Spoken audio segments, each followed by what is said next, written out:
Coming here today. Sincerely, warmly welcome you. I must begin by profusely apologizing for the delay in start.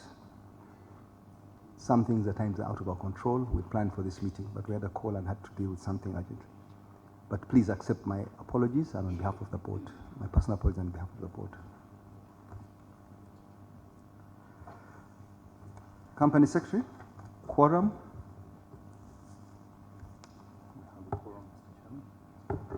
We have a quorum, Mr. Chairman. The quorum for this annual general meeting is members who together hold not less than 51% of the total voting rights of the shareholders present in person or by proxy. As the shareholders present in person and by proxy hold not less than 51% of the total voting rights of the shareholders, I declare the meeting open. Please note that we have received proxy forms from, unfortunately this may be a bit long, but bear with me, NSSF, represented by the CEO, Mr. Richard Biarugaba, who is present. We're delighted to have you here, Richard. Thank you. Conrad Hilton Foundation, represented by Roslyn Ochola. Madam Roslyn, we're delighted to have you here. Thank you. Kimberlite Frontier Master Fund, represented again by Roslyn Ochola. Thank you. The Vanderbilt University, represented by Andrew O'Meal, Kelstan Big Bank. Thank you. Utilico Emerging Markets Limited, represented by Roslyn Ochola. She seems to be the darling of the investors. Nditronics Communications Limited, represented by Ndirengo. Russell Investment Company PLC, represented by Roslyn Ochola. Russell Investment Institutional Fund PLC, represented by Ms. Roslyn Ochola. SSB and Trust Investec Africa Fund, RNKP, represented by Roslyn Ochola. Alan Gray Africa, East Africa, SA Fund Limited, represented by Ms. Roslyn Ochola. Alan Gray Equity Fund, represented by Ms. Roslyn Ochola. Escom Pension Provident Fund, HCKH, represented by Ochola. Kimberlite Frontier Africa NASTA Fund, RCKM, represented by Roslyn Ochola. T. Rowe Price Institutional Africa and Middle East Fund, represented by Roslyn Ochola. T. Rowe Price Institutional Frontier Markets Equity Fund, represented by Roslyn Ochola. T. Rowe Price Africa and Middle East, represented by Roslyn Ochola. T. Rose Price Funds, SICAV, represented by Roslyn Ochola. SCB Mauritius, RE, IPRO, represented by Roslyn Ochola. SCB Mauritius Account Pine Bridge, Sub-Saharan Africa Master Fund Class F, represented by Roslyn Ochola. SCBM, Johannesburg, no, JHB, I shouldn't be presumed it's Johannesburg. JHB Societe Generale, JHB Branch, represented by Roslyn Ochola. SCBM RE Africa Opportunities Fund, SAC Limited. Titan Segregated Account, represented by Roslyn Ochola. SCBM Africa Opportunities Fund Limited. Alltree Africa Segregated Account, represented by Roslyn Ochola. Pine Bridge Sub-Saharan Africa Equity Fund Master, represented by Roslyn Ochola. Pine Bridge Sub-Saharan Africa Master Fund, represented by Ms. Roslyn Ochola. IFC, International Finance Corporation, represented by Bernadette Tabeko. Is Bernadette here? Well done. Welcome. I recognize Mr. Dan Kasiri, also head of IFC in the region. We're glad to have you in our midst, our presence. Mr. Nicholas Kishiga, represented by Mr. Bob Lubuya. Mr. William Biaruhanga, represented by Ms. Melinda Atubet. Melinda here? Well done. Glad to see you. Mr. Noah Edwin Mwesegwa, presented by Ms. Priscilla Namusikwe. Are we done? I think it's only fair for the public to see this wonderful Miss Roslyn Ochola. Madam, please stand up. Please, a round of applause for this lady. She has brought us lots of investors and they have confidence in her to represent them. So I am glad that we have one of our own standing to represent all these international companies. It's not such a small achievement. Well done. Now, before we go any further, I wish to introduce the board members present to you. If you don't mind, I'll begin with myself. I am Patrick Bidature. I'm your chairman, and it's a privilege to serve in this capacity for this wonderful shareholder subscription. Thank you. Mr. Charles Chapman, a director. Charles, if you don't mind, sir. There you are. Many of you know Charles. He's a former CEO. He has flown in this morning. He came in just in time for the AGM today. It's amazing the efforts some of these people make to attend these meetings, to show commitment. You have not seen who? Or the cameramen are in your way. Please, let's be responsible and caring for the others. Mr. Stuart David Grills, unfortunately he's not here. He's a director and a founding member of Actis. And Umeme. It has really been his brainchild. Sorry? No. We have received apologies for him. It's last minute that he was not allowed to make his flight. He had all the bookings read and the hotels booked, but he couldn't come. So he conveys his sincere apologies, and I am at labor to show that this man is so committed to Umeme. This is the first meeting he's not been here. But please accept his apologies. Honorable Gerald Sendaula.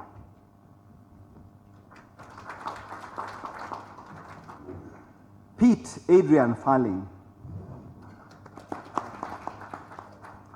Christopher Nicholson. Mrs. Florence Maweje. Mr. Celestino Babunji, the CEO, Managing Director. Mrs. Florence Nsubuga, Executive Director. Mr. Sam Zimbe, Executive Director. Zimbe is Z, that's why I read him last. May I also introduce to you Dr. Alan Shanubi, sitting on my right, as our company secretary. Mr. Innocent Kihika, part of the company secretary. And Ms. Priscilla Namusikwe. There you are. They represent our company secretary, Mrs. Shanubi Musoke, and company advocates. I will at this moment also like to introduce to you our auditors, Mr. Benson Ndungu. Benson? Good. Mr. Joseph Isiko.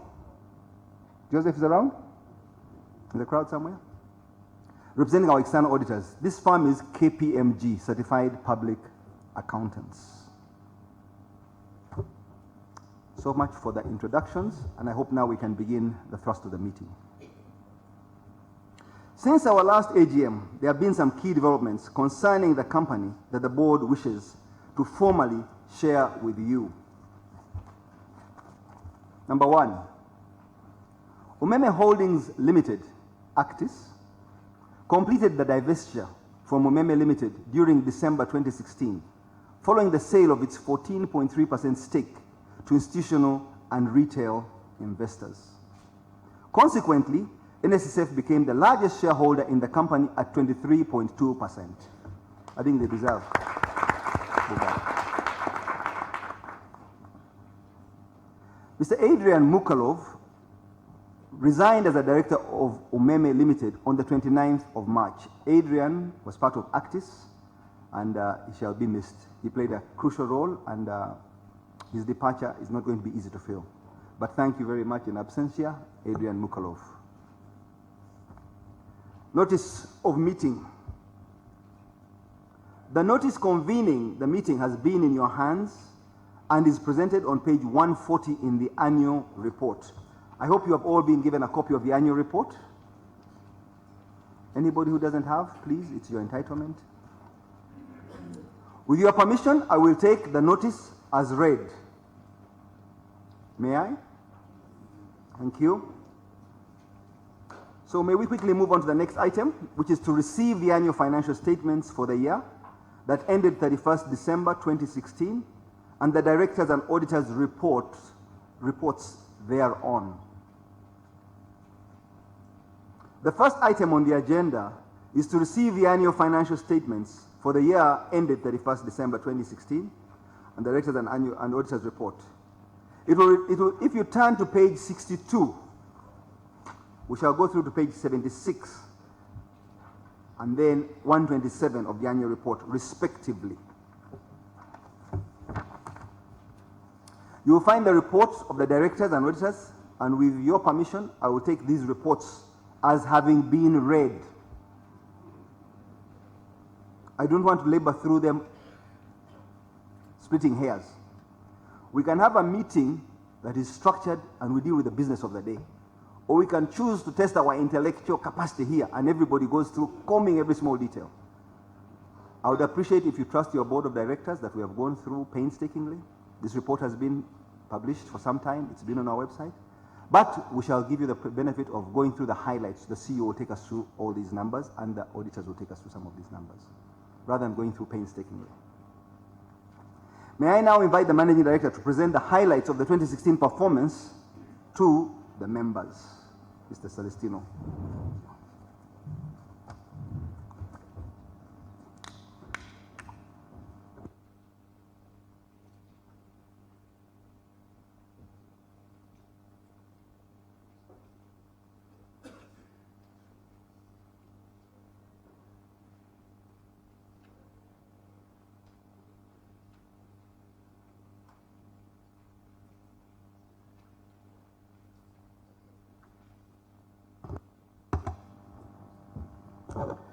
Good morning, ladies and gentlemen,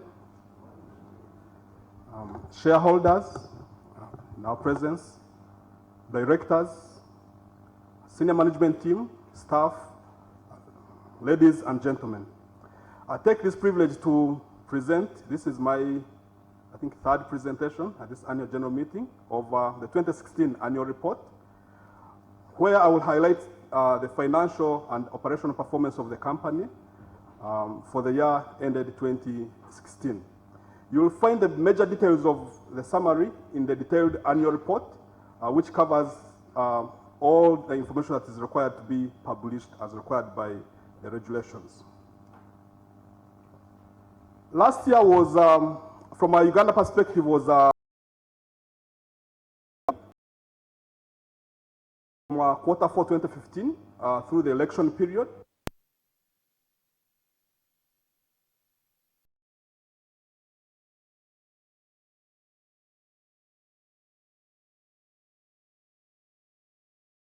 Around 4.5%.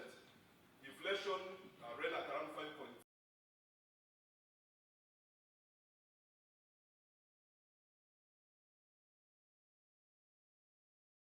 But more importantly, one of our core sectors where we sell electricity, which is the manufacturing subsector, from the UPO statistics only grew by less than 1%.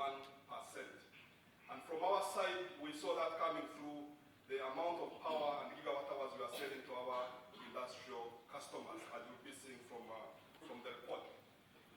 We also observed last year was tough from a liquidity perspective. Some of our customers were finding it difficulty to settle their bills, meaning that there was tight liquidity in the market. And we saw some of our large customers, without mentioning the names, go through difficult times. And some of them actually ceased their operations. At Umeme, we deal in a very dangerous product, which is electricity. It can kill, even at low voltage. We have over 500,000 poles in the country. We have 40,000 lines of conductor, over 12,000 distribution transformers, and now over 1 million customer connections. We recognize that at any of those points, if anyone gets in touch with those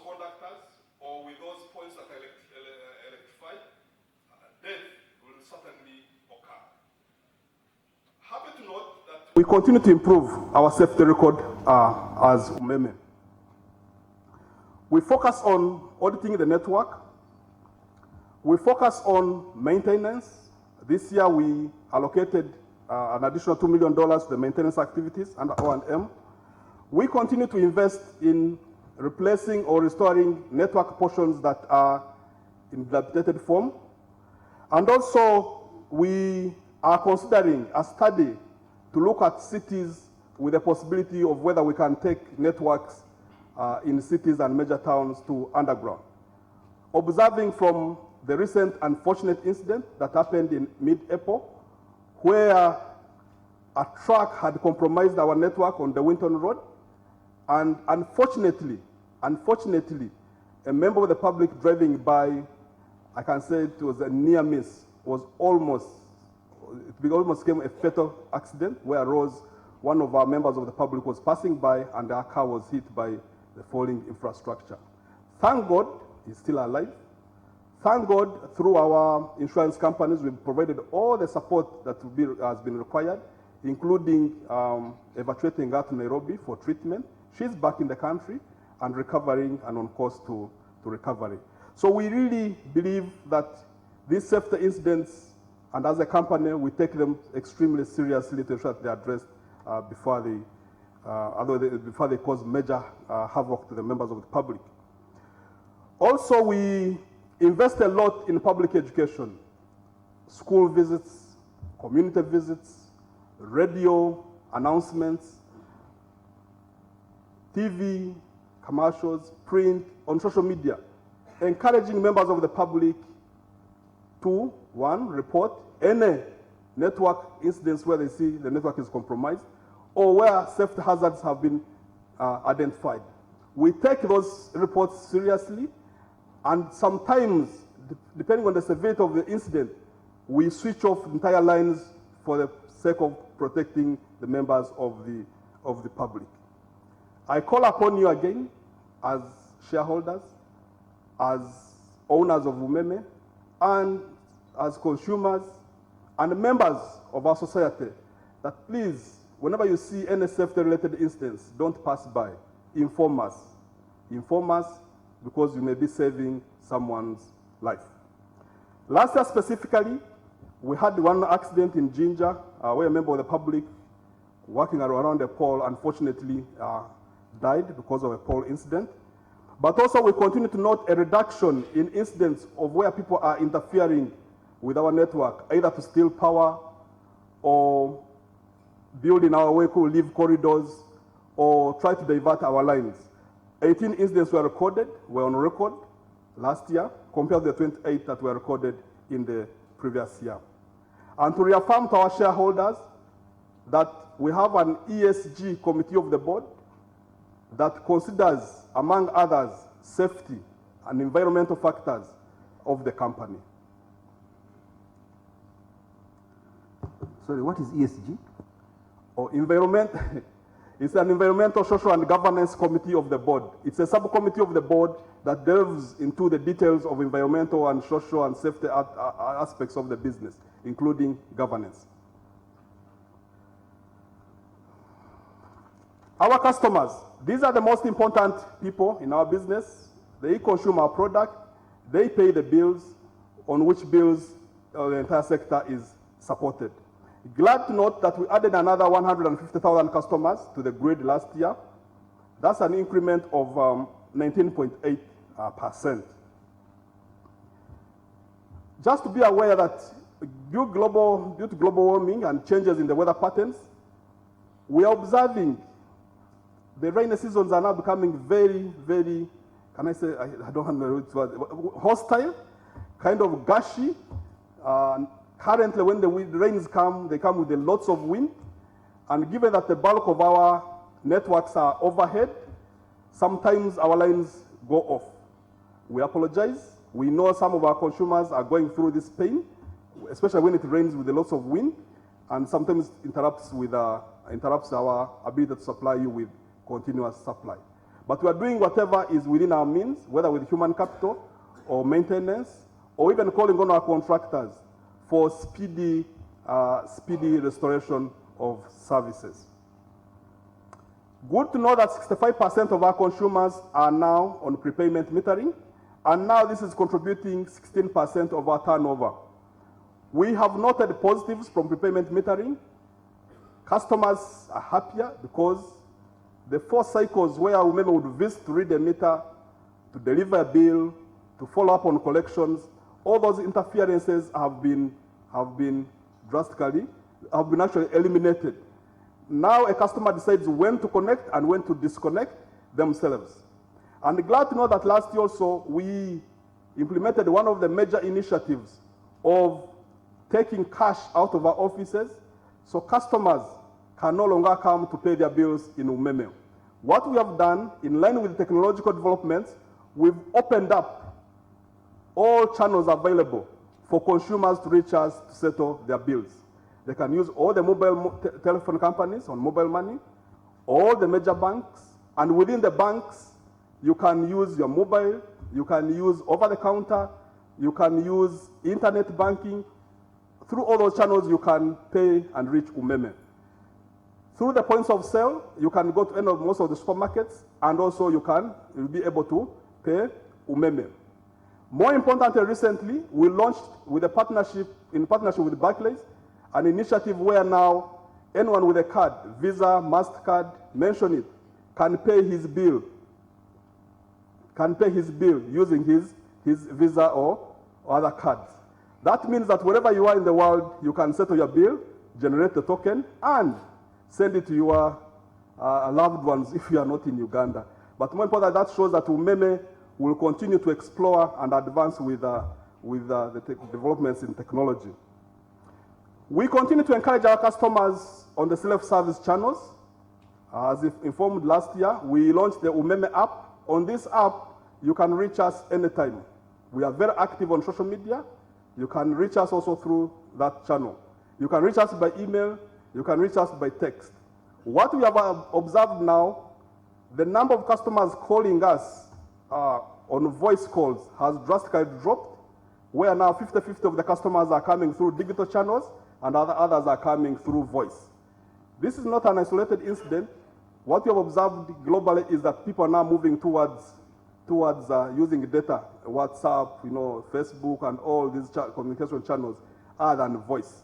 And we are glad that is also helping us to reduce on the cost, because whenever they call, it affects, we pay for the call through the toll-free line. We continue to focus on improvements of the network. I can say fairly, the ring around Kampala, Jinja, and Entebbe is, I can say, fairly stable. We can wheel power from any direction. Glad that last year we commissioned some substation in the Moniko, as I will show you. We still face a challenge in up-country stations.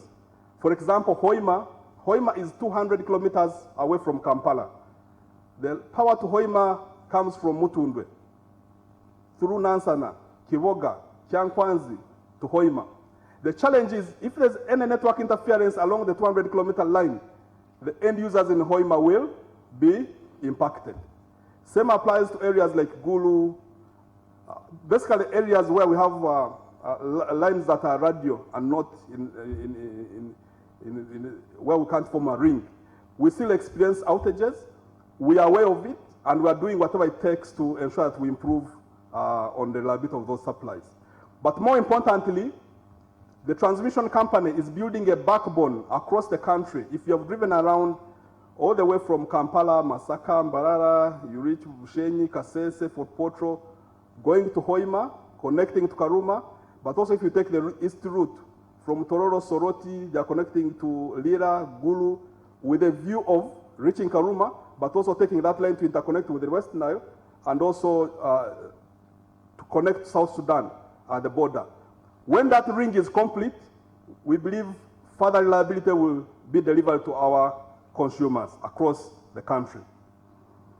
Communications, we still take them seriously, and to the extent possible, we continue to inform our customers whenever there are outages.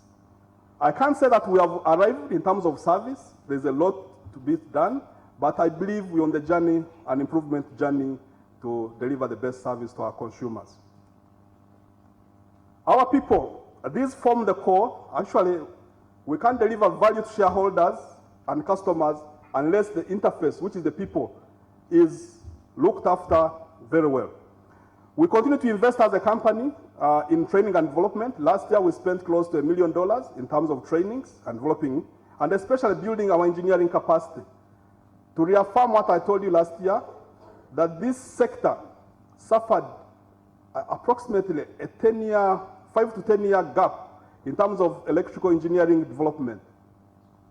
If you recall the time when the telecos were setting shop in Uganda, late 90s, right, to the mid 2005s, around 2005 there, most of the brightest engineers were preferring to go for teleco engineering as opposed to electrical engineering.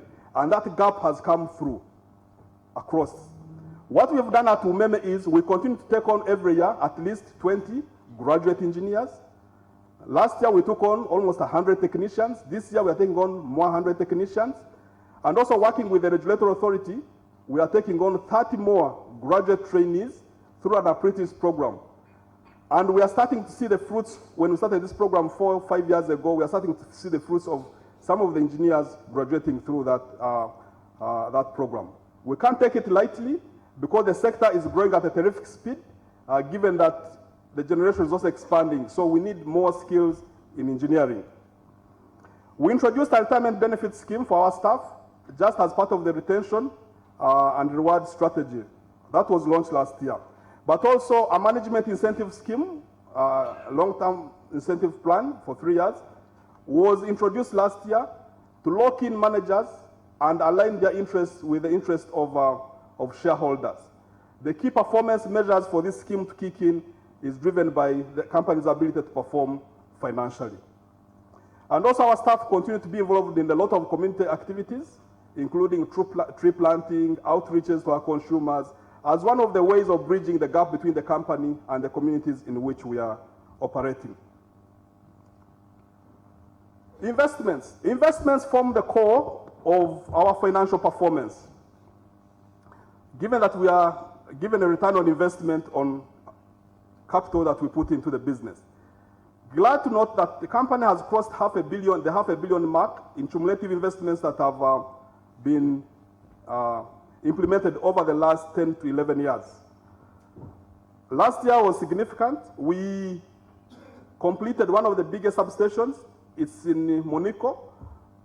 Moniko is between Mukono and Lugazi. We have noted that that area is growing. Many industries are setting shop. And we realized that the capacity in that area was low. We couldn't serve all those customers. So we built that substation, and we have seen positive feedback from our industrial customers, especially Tembo Steels, that was underproducing because of lack of capacity. Now with this increased capacity, they have the capacity to invest more and produce more steel, and also drive our sales when they are doing that more business.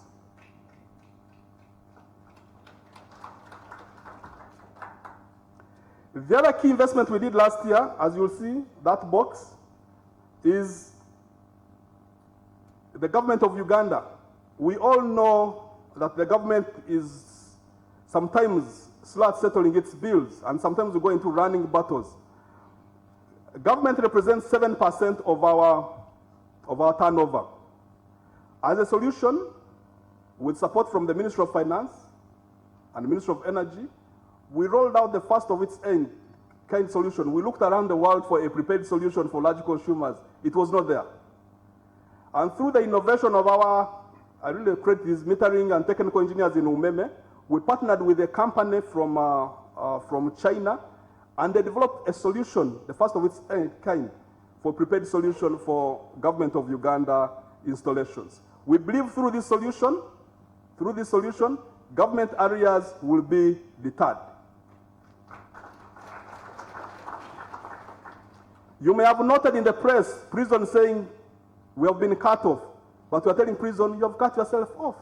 Just load the meter and you'll have power. So it's not too many. Yeah? But also we are sensitive that this system may not be installed on some sensitive installation like hospitals. We have a good different mechanism with the Ministry of Finance. But we are seeing positivity from the police, prisons, and also we are seeing behavior change in their premises. Some of these barracks contained mini mills, right? For within themselves, you know. But what you are seeing is now the commanding officers for those premises are demanding more efficiency from the officers. Otherwise, if they're not efficient, they lead to their own blackouts. Sorry, what do you mean mills? Mills? These are small, like nut processing equipment. They are, and also they use coils. They are heavily inefficient in terms of power, right? Because they don't pay for it, so they pass on the bill to the government. Now with the demand for efficiency, we are seeing officers demanding that don't use coils, don't use the small mills to grind your nuts, you know, because that will drain the power, which would otherwise be serving that police post to provide them lighting. On investment still, we note the significant requirements for the sector.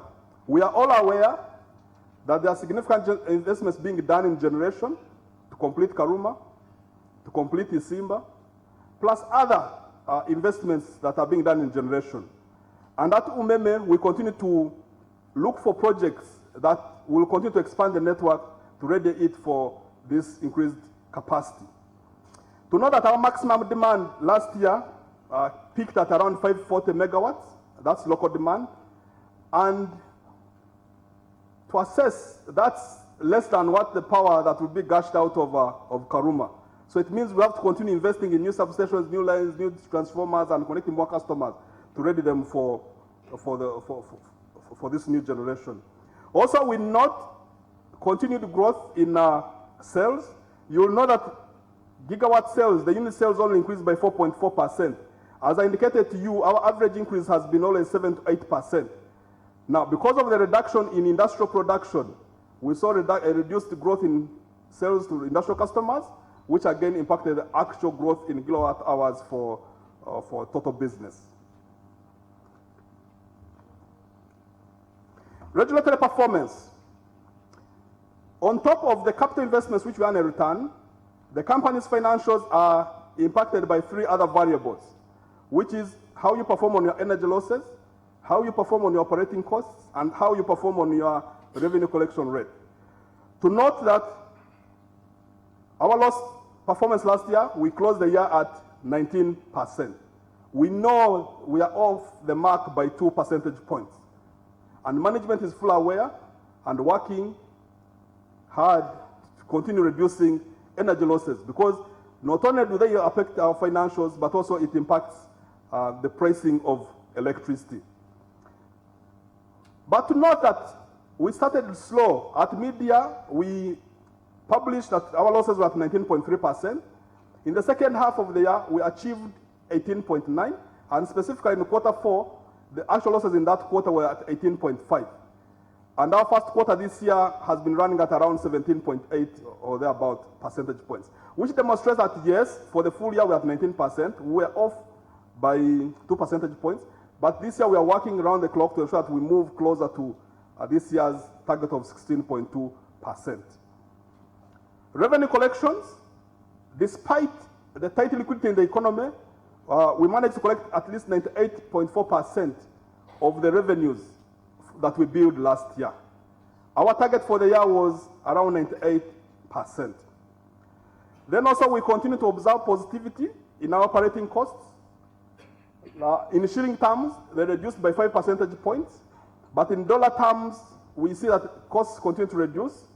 In 2014, we achieved $55 million. 2015, we were at 50. This last year, we achieved $48 million. But for us, as a business, we look at these 3 targets in totality to ensure that we don't lose value in combination of the 3 targets that have been set. To note that last year, our R&M costs went up as the network expands from 18 billion, as you'll see from the annual report, to 22 billion. Admin costs reduced from 155 billion to 152 billion, and actually other costs reduced from 7 to 2. Overall, our operating costs reduced from 180 to 176 billion shillings. One of the initiatives we did last year was the Uyo campaign. Uyo is it was an anti-power theft campaign, which you may have observed in the press and media, and which also gave us some gains that we are registering now in energy loss reduction. One of the areas we are focusing on, you may have noted from the press, is Mbale. Mbale region contributes, of the 19%, it contributes 2% of our losses problem. And we are focusing, actually Mbale losses are around 50%. 50% of the power we send to Mbale is lost, right? So you may observe pressure, you may observe articles talk about Umeme outages in Mbale, but it's part of the initiatives to move those people from power theft to legal consumption of power. Because if they continue stealing, they're impacting our losses targets. And we are seeing positivities with a lot of support from the government of Uganda, the police, and the local leadership. On the financials, as I indicated, CAPEX and performance on your 3 targets affect your financials. What we observed is our turnover in shilling terms went up by 13 billion. Cost of sales from 1.1 trillion to 1.3 trillion. Cost of sales went up from 743 billion to 882 billion. Our sales increased by 13 billion through a combination of increase in volume of sales to consumers and also the price adjustments that were effected during the year. To note again that our gross profit only grew by 3%, and the key, and as highlighted in the annual report, we experienced delayed approvals and recoveries of some of our income through the tariff, especially on capital investments from the regulator. Management and ERA are working together to ensure that this item is resolved so that these delayed incomes are recovered to improve the performance of the company. Operating profits again was up by 2%, but PAT reduced from 106 to 100 billion, meaning that EPS also reduced from 65 shillings per share to 61 shillings per share.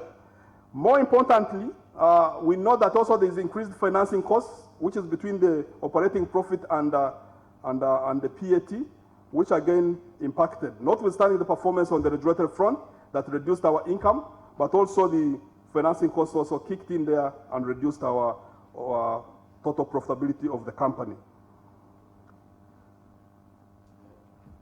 Total assets of the company increased by 23 from 1.7 trillion to 2.1 trillion. And this is mainly on the account of the additional capital investments that we executed during the year. Also, our debt increased to net debt was around $198 million. And principally last year we drew an additional $45 million to support our capital investment program, where we incurred up to $93 million of CAPEX during the year. Equity grew by 17%, and basically this is the retained earnings that came in net of any dividends that were paid during the period. Cash from operations reduced by 3% from 177 billion to 171 billion, and that's mainly because of cash from operations is net of the financing costs that are paid out. Our CAPEX, as I indicated, was up by 13%. That's around $3 million. And dividend paid during the year had increased by 16%. We paid out 57 billion shillings last year compared to 49 that was paid in the previous year, 2015. Overall, in summary, from our perspective, to continue improving the performance of the company, we have a number of priorities which we will follow. Safety remains very, very important, extremely important at all times, because any member of the public can be injured or can lose his life if he gets in contact with electricity. We are mindful that 800 of our technical staff at all times are working on the networks 24/7. So we really we are mindful about safety of our staff and members of the public. Reducing losses remains very important. This year, the target is 16%. As I indicated, we are running at around 17.8%. So it remains a very important target in view that 2018 we should be at 14%. Regulatory issues. As you are aware, there are 3 that were highlighted. 1, the escrow account remains empty. It's not yet funded. However, We are mitigating the third through rolling out prepayment metering to Government of Uganda institutions, a project we aim to complete by October this year. The other issue is around an approved capex, which is pending, and we are dealing with the regulator to close out that loop. And the third one is as disclosed, is the amendment 5, amendment to the Umeme license, which also we are dealing with the regulator. Key issues around network performance, which we continue to maintain and invest in, but also to increase the capacity of the distribution network to take on new generation, including new connections. But also, as we evolve with technology, with increased network expansion, with the changes in the environment, we have to continuously look at the organization to ensure that we are fit for purpose. Otherwise, if you have cashiers, yet all the cash is going through other channels, then you are not realigning yourself to the environment you're operating in. That remains a core business of us, and we continue to look at our organization, not only the organization, but also the people, the technical capacities, skills, and other competencies required to ensure that we continue running this distribution business. Members, I thank you very much, and look forward to further engagements with you. Thank you.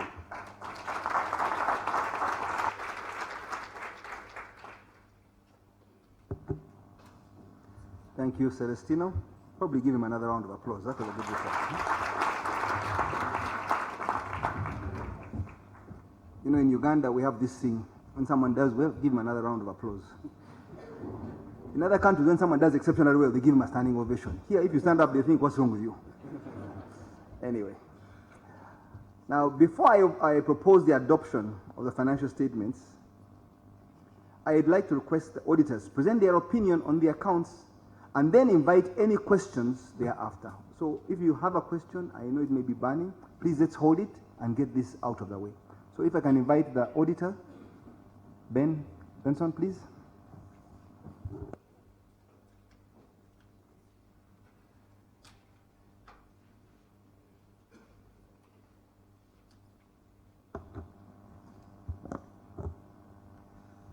Thank you very much, Chairman. Shareholders, directors, and management of Umeme Limited, good morning. Our report is presented on page 66 to 70 of the annual report.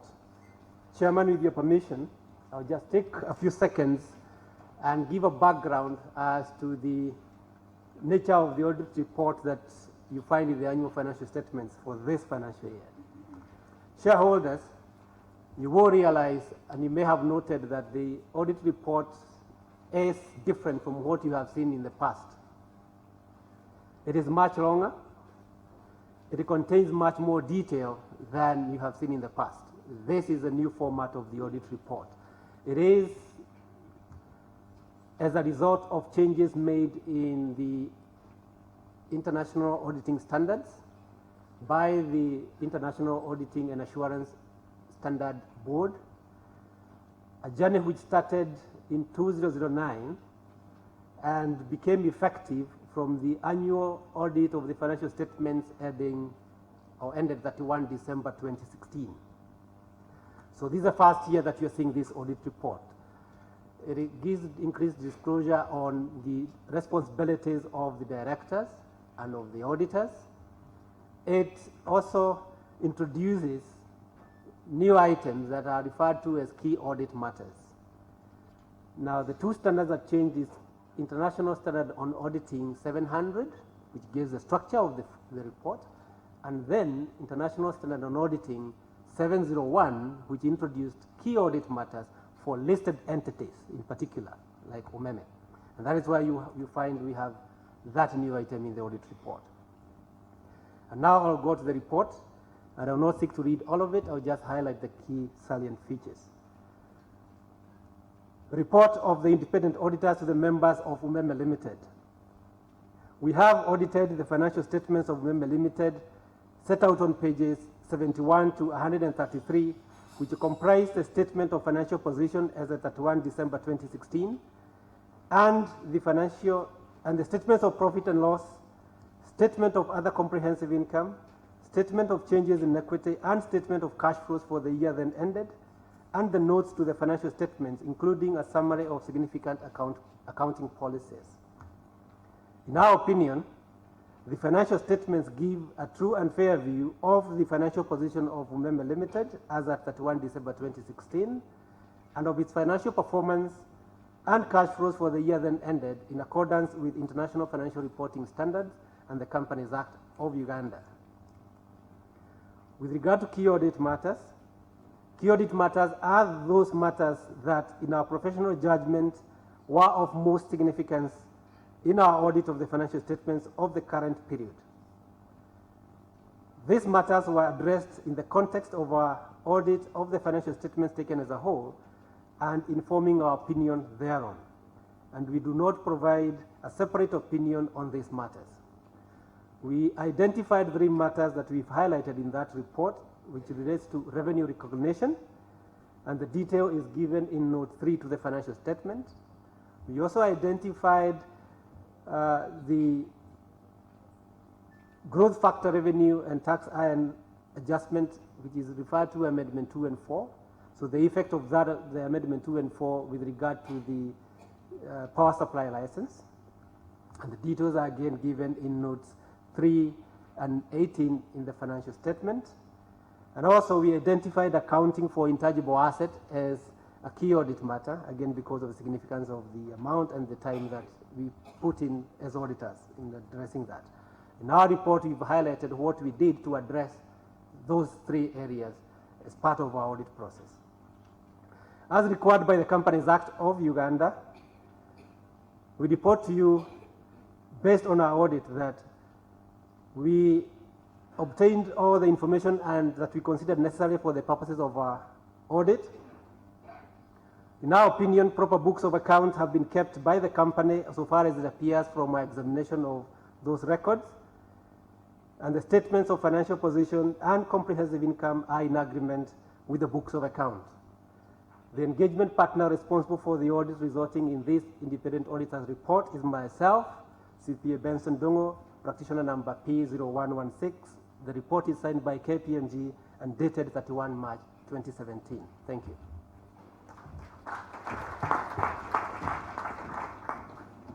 Thank you, Benson. I will now open the floor for questions, if there are any questions. Traditionally, I sweep from left to right or right to left and take a few questions.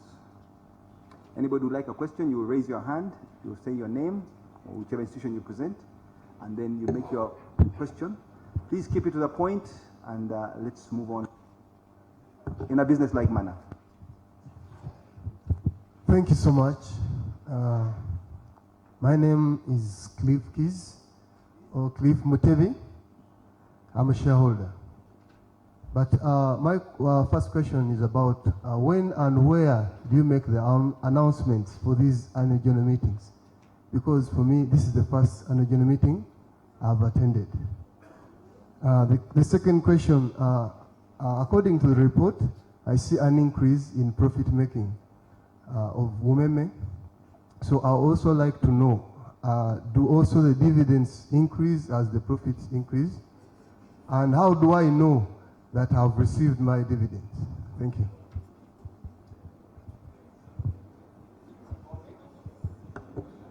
I will focus on this half. So this half, wait. Let me try and deal with questions in here, then I'll come this side. Number 2, number 3, number 4, number 5. Okay? Good morning, everyone. I'm Engineer Pamba. And concerning the energy losses, I'm an example of a shareholder who reports people who are misusing Umeme. I've reported people welding in the industrial area, bypassing meters, and I've also reported some energy losses around the old tax pack, but I don't know whether it was dealt with. But I call on management to have supervisors who go around these areas, like the tax pack. Those people who are selling stuff there, everyone has a light. I don't think they are paying anywhere. There's need to supervise. Then I looked at there's a manual you gave us. There's need to increase the service centers at least per district. You can look at a district like Iganga. It is serving so many districts around it. I think if we increase the number, we shall have more people connected. And also the supervision will increase, and then we shall reduce on the energy losses.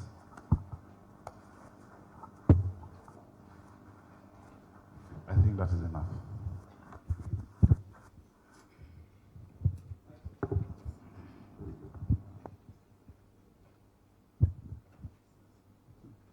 Morning, everybody. Sorry? Okay. I'm Utkwatani Semavo. Okay, I'm from Makere University student, okay, doing medicine. So I'm a shareholder. So okay, I would like to ask the chairman, okay, what is the explanation about the share price of Umeme? Because I've seen it has tried to decrease in a very short time. So what is your explanation about that? Thank you. Thank you, Chairman. I'm Frank Seboa.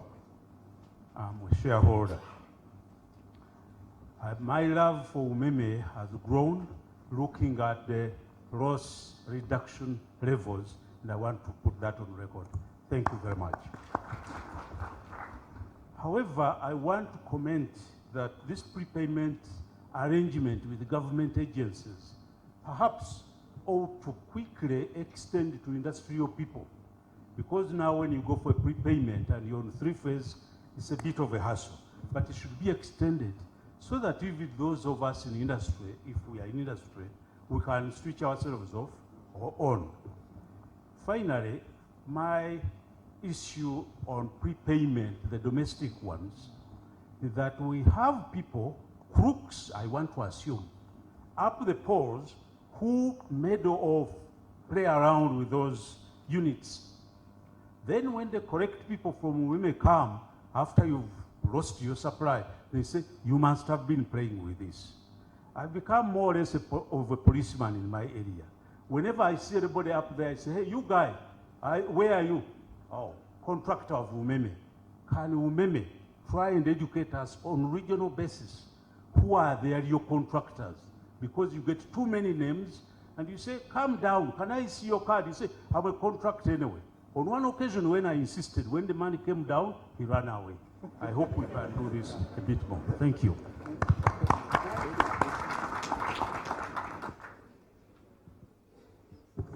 Behind there is a lady, number 5.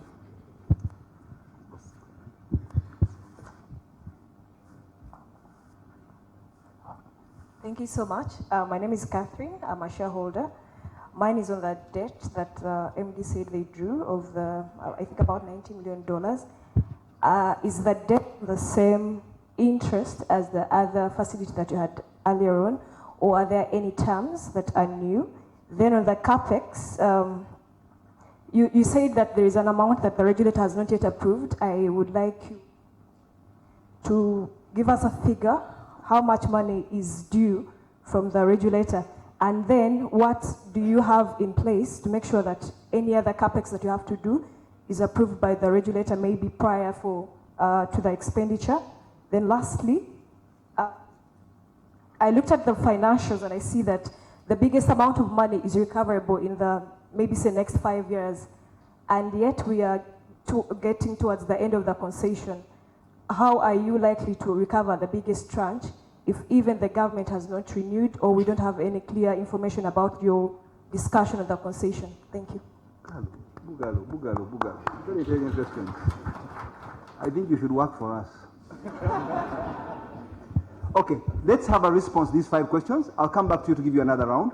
I'm going to have responses to the questions, give this side, then I'll come back to you if they're burning questions. So let's begin with Cliff.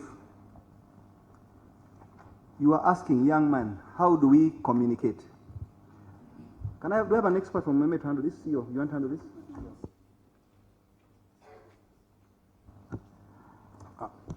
Shareholders are notified. The law requires us to notify shareholders at least 21 days before annual general meeting. A formal notification was published in the daily papers. And the relevant reports, including the annual reports, were again uploaded on our website. Again, through the share registrar, emails were sent out to shareholders. And also this week, text messages were sent out to mobiles of those that are registered to remind them of today's AGM. So as a company, we try to use multiple channels, recognizing that again, the rate of reading print is reducing. So we tend to use more again of the online resources. So if you have your email registered and your telephone registered through our share registrar, we will be reaching you through all those modes, in addition to the print media. How does he know when he's paid? When you are paid again, there is an email that is also sent out advising you. They send you what they call a dividend warrant, and it's delivered to your email address. That notification is issued by the share registrar. Now, for those that are paid online through the bank accounts, you will see money coming to your account, clearly indicating that this is money from Umeme regarding dividend number XYZ for this year, supported again by an email address. For those that are getting bank drafts, the share registrar normally calls you and they send you reminders to come and pick your bank draft from their office at Diamond Trust Building. Now, Cliff, if there are other ways you want us to communicate, we are open. Please, all right? We are open to consider avenues. If we have not explored any, you are entitled to tell us, please, me, I want you on Kavozi Radio or on CBS, and I will send you a message. Okay. Let's go on to question number 2. Actually, on a serious note, if anybody doesn't get their dividend, make it your business to follow up. Please do not hesitate. You're not bothering us. And on that point of dividend, you can call the chairman, the CEO, anybody who you want, because that is your entitlement. And we have made a policy that we give dividend. It's in our policy that we declare dividend. If we're changing the policy, we have to come to you and notify you that we're going to a period of construction or investing in our infrastructure, or we have not done that well and we choose not to make to pay out a dividend. Thank you.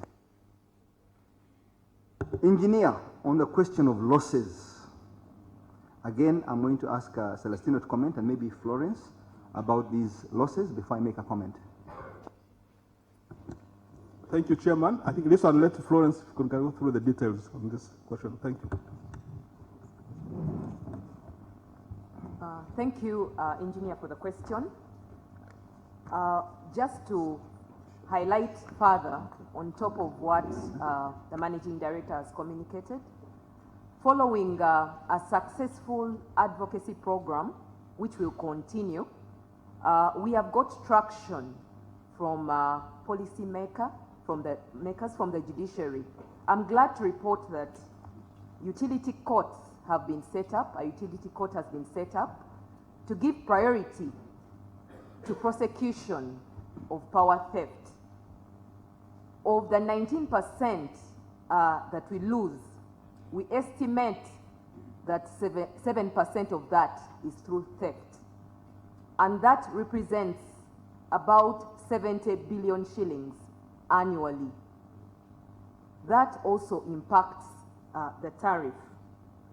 We have benchmarked with utilities within the region, and particularly Kenya, whereby if you steal power, on top of fining you close to 30 million shillings, you are jailed 10 years in prison. Unfortunately, the law right now is not deterrent. I do agree with Engineer. We have repeat offenders, and it's against that background that we are advocating for stiffer penalties.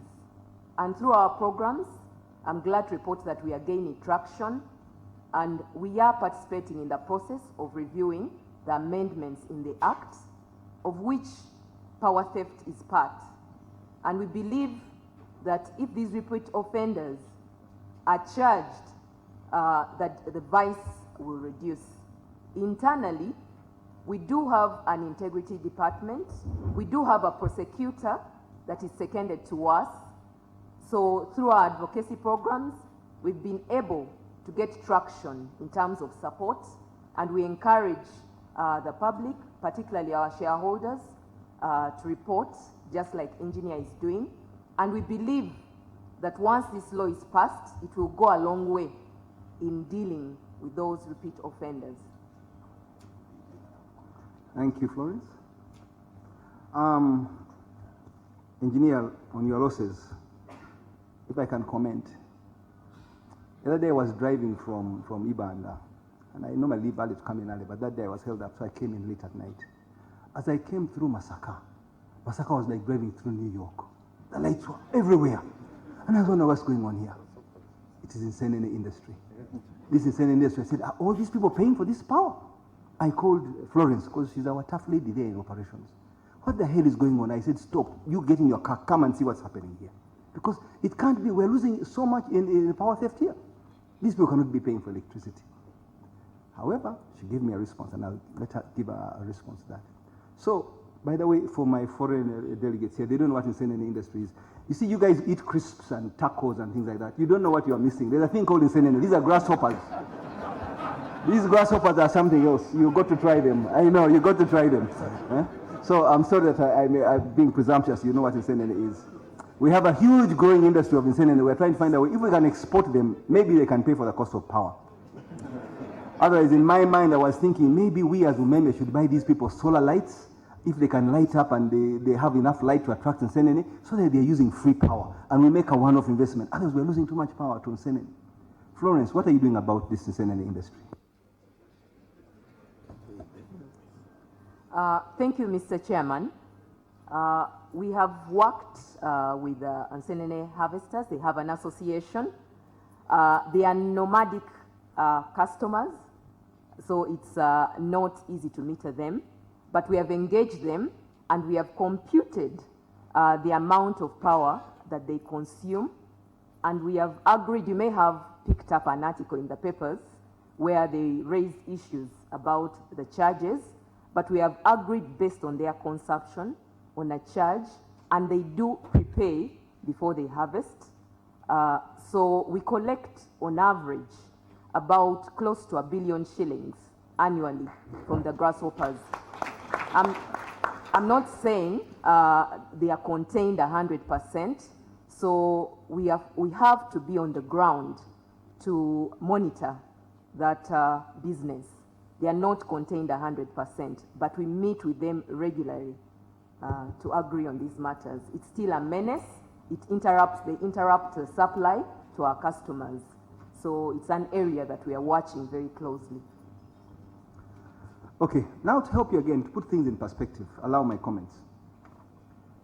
In the past and traditionally, we've always had a slight shortage of power. So our focus as Umeme has never really been pushing, selling power.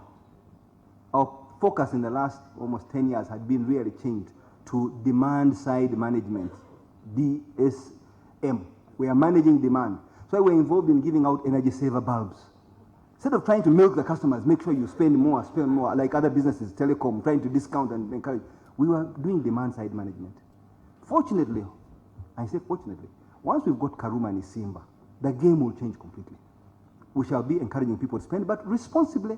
We still tell people, switch off your lights if you're not using them. We've got a responsibility to make sure people are spending carefully. We can't be there to maximize our return. So we will continue with these programs of encouraging people to use the energy efficient bulbs, LED bulbs, to keep transitioning things. So it is responsible that we have this equilibrium where we're not just a maximum profit company. We are a social enterprise in a way, being a public utility. I hope that is a fair view. That's the view of the board, and I hope that's the view of the shareholders. We have a young man from Makerere University. First of all, you are a student of medicine. Congratulations. The fact that you have shareholders, you are a shareholder in Umeme, and you're a student of medicine, it shows times are changing. When I was a student, it was about enjoying life. So, you'd like to know about the share price. Now, my understanding of this share price, when a company does well, share price should go up. When a company does poorly, share price should come down. Generally, that is the trend globally. Uganda is quite a peculiar country because many shares here have done the opposite. Allow me to mention a certain company that is 3 letters. It starts with B, it ends with T, but I've not said which company it is. They stopped their primary activity largely in Uganda. You don't see Ugandans smoking. Their share price moved like from 1,000 shillings to 30,000 shillings. We closed down their business in Uganda. The factory moved away. The share price just kept going up. So there are certain peculiarities in Uganda where you can't understand what's going on. Now, personally, I think Umeme is a stellar company. Of course, I'm not trying to encourage sales. I'm restricted as a chairman to say that. But I believe in my company. We're doing well. We've got almost a guaranteed return. We've got a wonderful concession. Those who have read it carefully have said this is a good company to invest in. However, our price has been knocked. It has come down at 480, 490 thereabouts, and it's been holding. One of the reasons maybe is also that there is no liquidity. Some people who have bought Umeme shares, just hold on to them. They're not about to sell them. The price will dip, it will go up. They are holding on to these investments for the future. They take a long-term view, 10 years, 15 years, 7 years, 8 years. So don't expect that much movement because there isn't that much liquidity. Now, if you find the price in Kenya of the share price for Umeme, it's actually much higher than the price in Uganda. So people say, can I take my shares there? There's a bit of a process. It's not yet completely a perfect market. So there are some of these things. And I'm not going to go into the details of this because I'm not an authority in the stock market. I'm talking as a general person, as a layman, so that you can understand the language. So the share price will move. We cannot control it. It's not our target as the board to influence it directly. It will move up and move down. But generally, the share price should be a reflection of the value of the company and how people think the future of that company is, not necessarily its history. All right? If there's somebody who'd like to comment on that, even from the audience, please feel free to add on to what I've said. But well done. Today I noticed we've got quite a different range of shareholders in the meeting. I have some very young people, I have some very old people. One of the first shareholder who came in this morning was a gentleman who I'd like to embarrass a little bit by asking him to stand up, because I think he's our oldest gentleman in the room. He has attended every meeting. To me, he's a senior, and I much respect Mr. Banage. Please stand up for recognition. Professor. You see, I wondered, I asked him this morning, what's your secret? This man is above 84, he's walking, his mind is completely sharp, and he's here always, and he's the first person registering here this morning. Wonderful, Mr. Banage. Thank you, Professor. Okay, we get on the business. Mr. Seboa. Sorry? We finished, Mr. Seboa? You talked about the industry, yeah, and you talked about why the industries are not using prepaid. Can Mr. Celestino respond first to that? Thank you, Chairman, and thank you, Doctor, for your kind comments. Having been there, seeing the losses high now halfway, but we can't take it for granted. We need them further down because we know the impacts they have on the sector. Yeah, it's true. Government of Uganda prepayments, a good solution. As I indicated, it's the first of its kind, which was really a combination of our intellect here, our teams in metering and IT, combining with external resources from China to come up with this solution. And also it's our considered view that we should extend it beyond the government of Uganda. First of all, starting with SMEs, because what we see in the large industrial customers, those ones settle their bills actually. So the challenge may be in those customers that are just below the large industries where we can extend it, especially where there is a higher risk of credit default. It's a good recommendation, and we'll look into it as management. The key issue you raised about crooks moving around, tampering with our meters, yes, we are aware, and we know it's part of our loss reduction strategy. Now, with over 1 million customers across the country, these crooks have always been there. We normally call them kamyufu. They confuse members of the public. They fleece them. They promise them, oh, I'll slow your meter, oh, I will give you free tokens. Yet actually what they are doing is they are bypassing the meter and putting you on direct supply. What we've done is internally we are carrying out audits as part of our strategy, and we are really carrying out audits across. And what we've observed in the last 3 months when we started this activity in Q4 last year, we have seen a reduction in people tendency to tamper with the meters. Actually, it's the one that's contributing to our loss reduction at the moment. Those that we find that have tampered with them, not only do we charge them for the units that we lost out, also we fine them for that activity they are carrying out. So members of the public are warned to desist, and we encourage them, as Doctor has indicated, we encourage you to report. When we report, we will attend to those complaints as when they come in. As indicated by Florence, we have a whistleblower line. It's managed outside the company. It's actually Transparency International, Uganda chapter. They run it independently.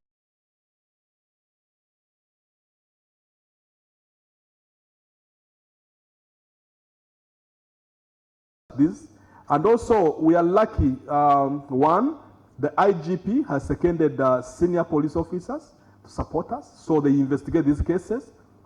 Also, the judiciary has allowed our prosecutors to have access direct to court without going through the DPP.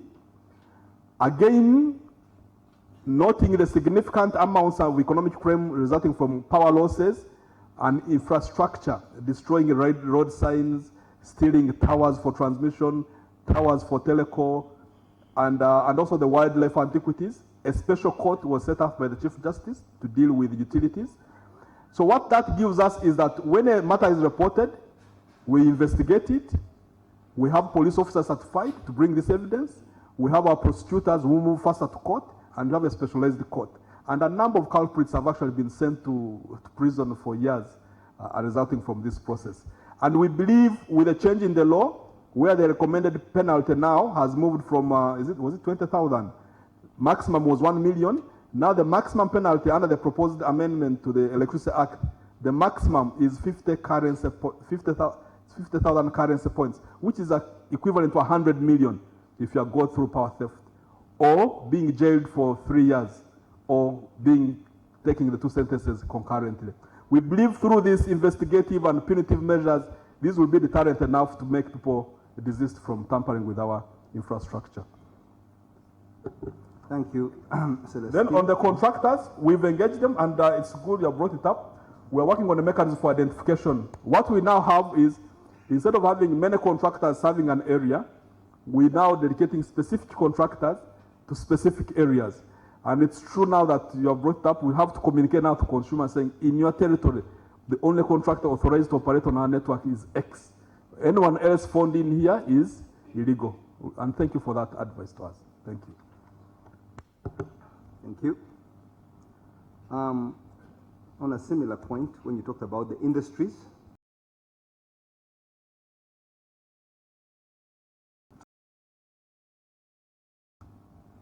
because they contribute almost 60% of our revenue. So if you start collecting that money upfront before they invest in their businesses, you have taken that cash flow away from them. So right now we're giving them the benefit of doubt, where we allow them to use the power, we invoice them, and they settle within 30 days.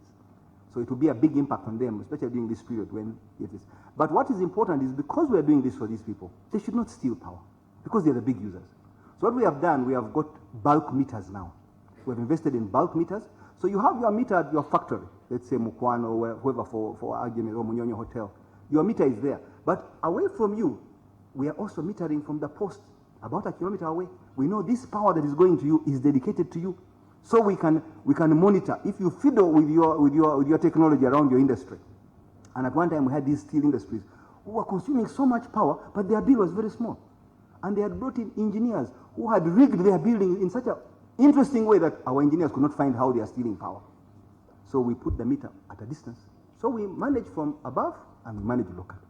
That way we can check this, because our target is set by the regulator. We must collect 98% of the power. Our target is set by you, our shareholders. You want this money collected. So we are here to serve you. I'm not going after that small person who has maybe done insanity, and then I'm going to give him a fine of $100 million. No, I'm not going to crush him with a hammer. They are probably looking for a living, but if they organize themselves, they have been taking us a lot of power. As you've seen now, we're collecting $1 billion from them. I encourage Florence to keep chasing that money from small users too. Okay, if we can move on. Catherine. Catherine gave us three questions, very interesting questions and intelligent questions.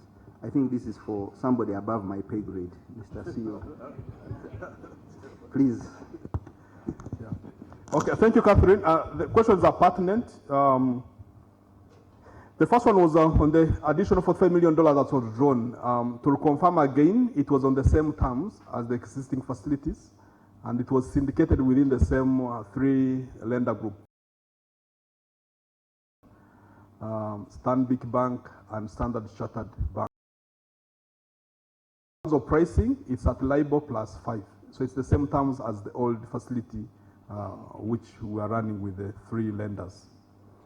CapEx, how much is not yet approved, and what measures are we doing? If you refer to page number 102 of the annual report, you will know that as at end of 2015, we had $136 million of capital investments that was still under verification. During the year, the regulator reviewed and cleared $80 million of that. So we remain with 70. However, during the same year, we completed the capital projects equivalent to around $79 million, right? So it's like a running cycle. As you invest, as they are verifying. What we are focusing on now is to clear that outstanding backlog of $70 million to ensure that it's signed off across the line. What measures are we putting in place? It's true. One of it is a pre-approval. What we do is we engage with the regulator all the way from the concept design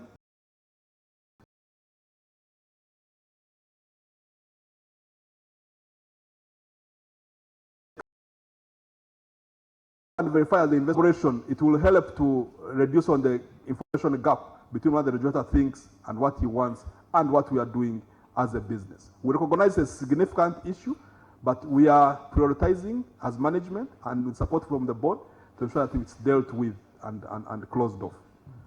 We will provide any further updates on this, as we indicated in the press briefing to the ESE. Whenever information comes up in terms of whatever they have approved, we'll continue to provide that information as fully disclosed in our annual report.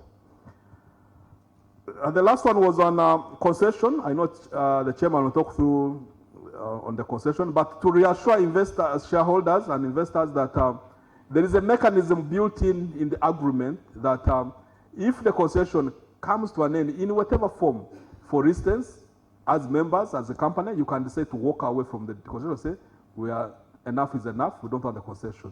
Or the government along the way can say, no, we terminate the concession. Or the concession can come with its natural end in March 2025.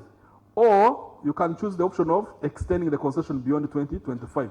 There are mechanisms in there built to ensure that all the capital investments that you have incurred and you have not yet recovered through the tariff is refunded to the company, plus or minus a premium depending on the circumstances of the termination. If the company elects to terminate, you take a discount of 20% of those investments. So they give you 80% of your unrecovered investments. If the government terminates during the concession period, they add a premium, right? I think it's up to 20%, but keeps amortizing up to 2025. But if the concession comes to an end in 2025 and it's not approved, so whatever capital you have put in and not yet recovered, they add on a premium of 5%. Otherwise, the Electricity Act allows for a concession renewal for another 20 years by law. And we believe that through the works we are doing, that's an option we can pursue of extension of the concession. Thank you, Chairman. Thank you. Did you answer the question about the interest rate for the 19 million? Yes. You know, these girls of Namagunga, Gayaz, I don't know where you studied, but very intelligent. Very intelligent. Thank you. So, a small note on this concession. Some people are fixated or thinking this concession should happen now. We have 8 years ahead of us. We can opt at any time to apply. We've got to choose when is it, the timing very carefully. When is it most appropriate for us to engage the government at a high level to make sure we get this? In principle, we've begun talking, feeling them out. You know, we had a certain group, I won't say who they are, who had said, no, this concession of Umeme, they should review it. Because this contract we have, this concession, was worded in a very strong way in favor of Umeme. Now, 10 years ago, the country was desperate. We needed an investor to come and invest and overhaul the system. So the mindset at the time was completely different from what it is today. The environment has changed considerably. The risk has come down considerably. So people are feeling, why did we sign this concession? But we had signed a concession at the time for 20 years. So we are largely, as you have heard, protected. We end it prematurely, we are protected. They choose to end it, we are protected. Either way, if it ends naturally and we've got money that's not invested, concession. So long as there's rule of law in this country and sanctity of contracts, your investment should be safe. Now, I'll share this with you in confidence. When Karuma, it's confident, and we are, please, even the journalists here, please. When the government signed the Karuma and the Simba contracts, now these are very huge contracts, $1.6 billion, just under $500 million. These are huge contracts because they were investing. Now, the people on the other side also were very smart. They said, but who's collecting this money? They said, another company, a private company. It's very unusual. A private company collecting the power, 100% privatized? No. Let's look at their balance sheet. They found our balance sheet very healthy. You were impressed. Said, now we want this company to be signatories to this agreement. So my staff here had to fly to China, China Exim Bank, we're getting involved in negotiations, but we are a private company. And we had to sign committing that the monies will be collected. So this new term facility for Karuma and Simba is a 20-year loan, starting with Juzi recently. So for us to sign, we told government, for us to sign, and we're the ones undertaking to collect this money, maybe also our concession should be extended to match this period. Not that we're doing it opportunistically, but we're taking a responsibility. They said, of course, we have no problem. We went to the highest level and we got, in principle, a nod. So unless we do something seriously wrong, I don't think we should be concerned about that concession.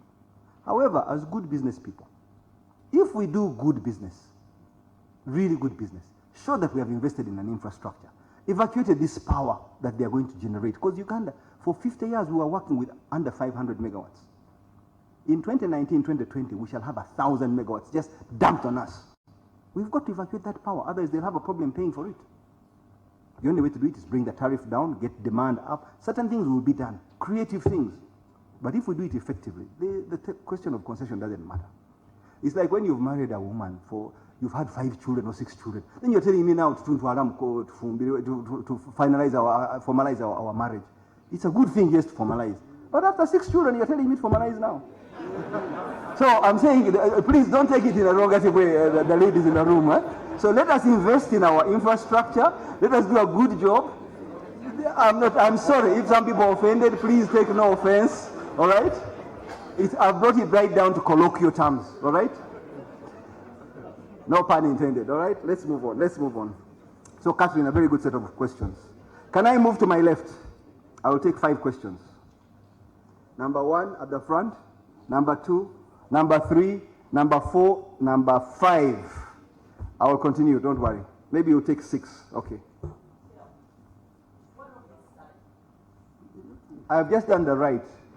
I've done the left. I will come back to the right. Please be fair. All right, thank you. Good morning, everyone. I'm Catherine Songwa, and I'm glad to finally meet Patrick. I've never seen you in person. Okay. And I like the way you're handling everything, like business. Thank you so much. First, I want to thank the Umeme team. I had a leaning poll at my residence, and I spent a year chasing for it. I got like a whole bunch of reference numbers and promises. Surprisingly, the AGM helped me out, and it was replaced in 1 day. Thank you so much. I had a question about the concession, and after what you said is kind of making me comfortable. Most of the people have been encouraged to buy Umeme shares, seeing what happened to FADSALT. We don't know how concrete the concession agreement is, so maybe I'll take back what you said and hope they can come on board. So about the buyout amount that you say in case things go sideways, how do the shareholders benefit from that when it's settled in case the concession doesn't continue? My second question is about the pending investments yet to be approved by ERA. What exactly do they involve? Detailed. Third is about the subcontractors. I've had to deal with them also. I'm not mentioning particular subcontractor, but these people lack discipline. They don't have customer service. They don't really have any interest in Umeme. They know regardless of whether the customer is happy or not, they're going to be paid at the end of the day. Maybe you make them shareholders. When the price goes down, let them face it also. Very good idea. Yes, let them become accountable for everything that they're doing because they are the face of Umeme. No one knows the subcontractors, they know Umeme. It's us who are in the field who know that it's not actually Umeme, but subcontractors. So along with the staff plan you have for your staff, maybe let them also have a bit of accountability so that service can improve and they stop taking bribes and destroying these meters just for 50,000 or a one-off pay, but us as a shareholder, we are losing because I'm here for the long haul. I'm not here for 2 years. So let them also become accountable. There's the new thing of renewable energy. I have a friend, the organization put up a solar standalone in northern Uganda, I think Lira or something, and so they supply their facility as well as the village. Now, in the beginning, they talked to whoever was responsible for Umeme at that time, and they were thinking we could connect the grid, like the way Germany does. You put your excess to the grid, and when you're in deficit, Umeme then supplies you. And this opportunity was not taken up. And now they have a lot, and we're like, we're not going to have any Umeme facility on our ground. Let's keep our excess and lose it somehow. So there's that threat. Everyone is going solar and all that. I don't know how Umeme is positioning themselves to do a grid-connected systems. So that they buy from you and you also buy from them to meet the deficit we are having. You talked about a whistleblower number, Madam Florence. I don't know, I think Celestina who mentioned it.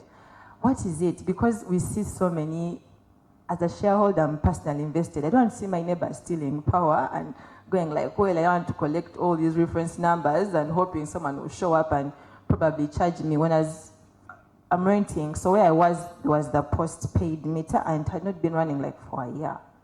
So I took it upon myself to call, and yes, I had all my reference numbers, and every time I called, I had to go to an Umeme office, and I was given a subcontractor who I paid around 50,000 to get me the prepaid meter.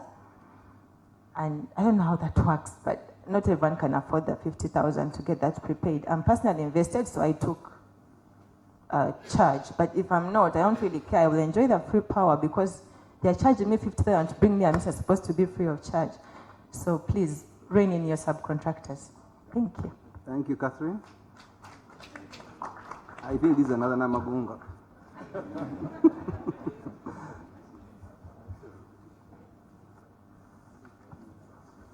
Thank you very much. My name's Mwambachi Lukiamtale. Sorry? My name's Mwambachi Lukiamtale. I'm a student at the International University of East Africa. I'm studying electrical engineering. Okay. My questions are based on the future of Umeme.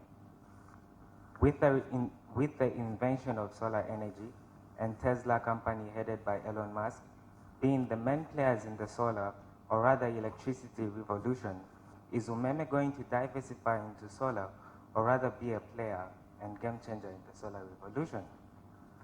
My second question is Umeme going to be a digital industrial company? I mean, General Electric was an electricity distribution company, just like Umeme, but evolved into a digital industrial company. We as Umeme can evolve in not just being an electricity distribution company, but we can start making batteries for phones, we can make batteries for cars, etc. And my question still is Umeme going to be a digital industrial company? My third question is, based on training and development, for I being an elite member of Umeme, a shareholder, is there a guarantee or some sort of favoritism when it comes to me choosing a place of work or where I'm going to do my industrial training? Because no, for real.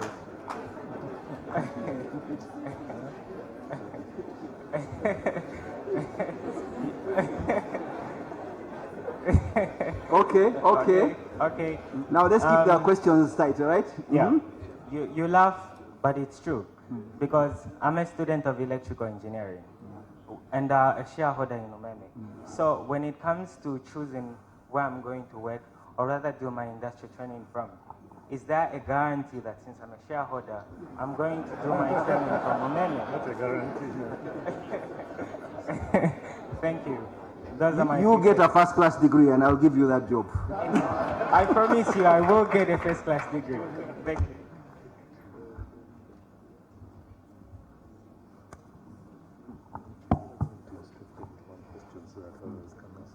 Please, let's keep the questions a bit tight. Everybody would like to talk, and I like the meetings to engage. This formality we go through, we have to go through legally. But where we have this interaction, then it's a meaningful shareholders meeting. But give everybody a chance. Don't make them too many questions. Please go ahead. Name? Thank you very much, Chairman. Samuel Sempala, shareholder and consumer. Yes, I have to add that because part of what I'm going to ask actually alludes to that. Now, sometime in December, we were supposed to have received a dividend. Some part of the shareholder fraternity did not receive that dividend during that time. And for some of us, we chased it until around April when we got that dividend. How are we going to ensure that as shareholders, we do not have such delays in releasing the dividend? And how do we prevent it from happening again? I have no idea what the reason was, because up to this point in time, I've not quite gotten an explanation. Secondly, from the time Actis exited, as a consumer, I have noticed that there has been a substantial increment in the hours of load shedding and to some extent the frequency. These days I receive it in 4 different locations where I have an interest. I receive it happening something in the region of 12 hours consecutively, and then it gets back. What exactly is going on? Please help explain. Thank you. Thank you. Number 4. But since number 4 is lost, I was number 5, hopefully. Thank you very much, Mr. Chairman. I have only really 3 points. The first one is... Muzei, please your name again for the record. Sorry. And is really, shareholders must be proud. Proud of those people sitting up there. They are very competitive. They are very highly priced in certain quarters, and especially there are 2 people there, Mr. Zimbe or Engineer Zimbe and Madame Flores. I think they really appear to be very consistent in their competitive world in East Africa and Africa. But today I was a little bit disappointed when I didn't see the prices that won last year in Africa, in South Africa, in Durban, and I think Nairobi also, because I was seated on the honor table with Mr. Engineer Zimbe. But I haven't seen this information anywhere in this report for the shareholders. Of course, as usual, it is in the newspapers, but I think people don't read so much about newspapers. That's number 1. And my memory is how those people don't get pinched by very competitive companies. I really don't know, especially ESCOM.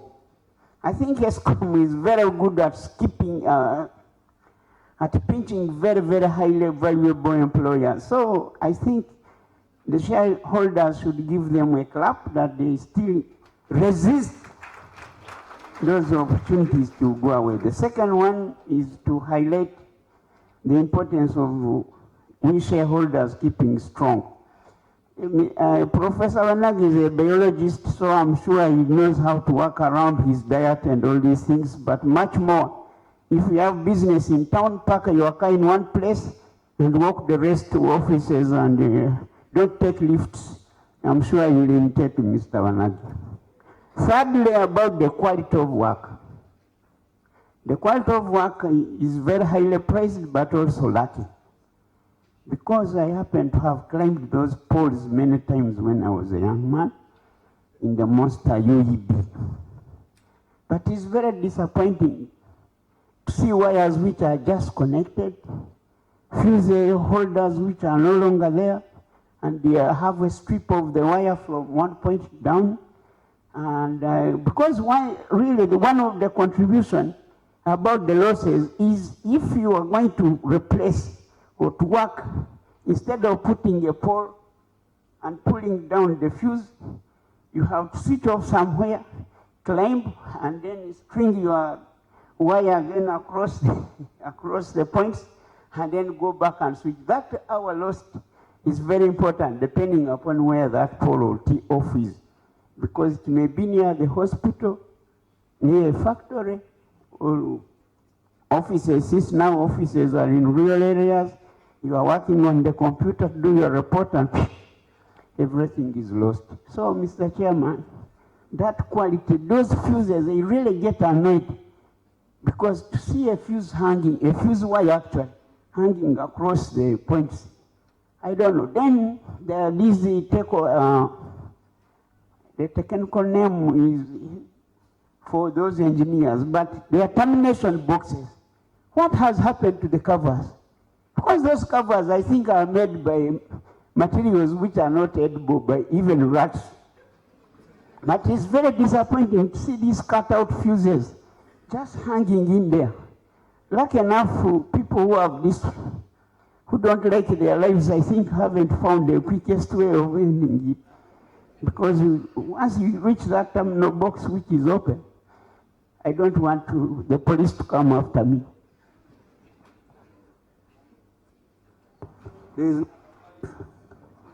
I think we have to call him number 4. Yes, go ahead. Thank you so much.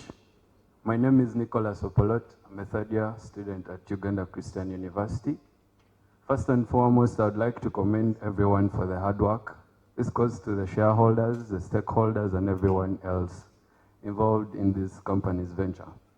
Well, I have 2 issues to put across. The first question is, what strategy does the company have to increase its profitability and ensure our survival? This is owing to the fact that the country right now is going through an economic meltdown. The economy is sluggish. We're seeing a drop in global commodity prices. So I really want to know what the company directors and other stakeholders are doing to increase the profitability of this company.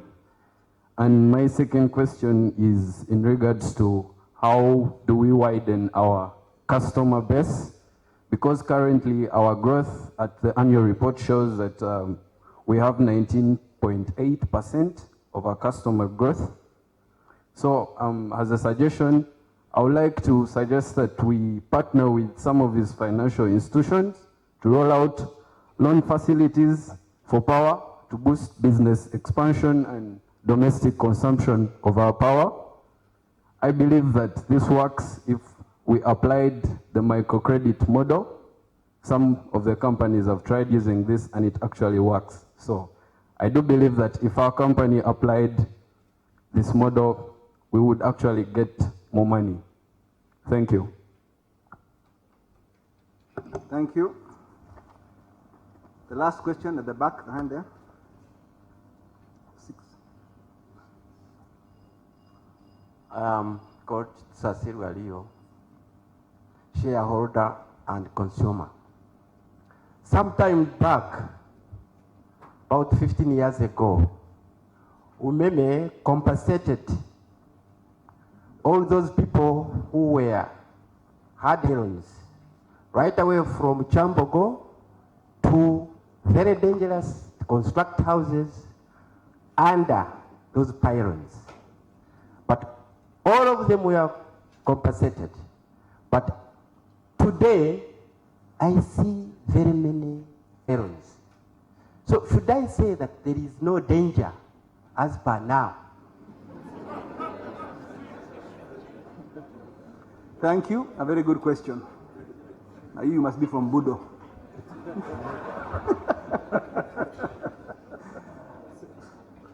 Okay. Let's try and get through these responses quickly. I'll try to keep them brief. It's not easy to exhaustively capture everything. Catherine, thank you for your questions. Yes, it's true. We noted in the press in, I think in November last year, November or December, where FEDSALT, one of the other distributors of power, especially in Western Uganda, which was controlling 2% of the market, went out of business. Their licenses were revoked. Our understanding is, I don't have the details, my understanding is the regulator, I think they did an inspection of their lines and they found them non-compliant.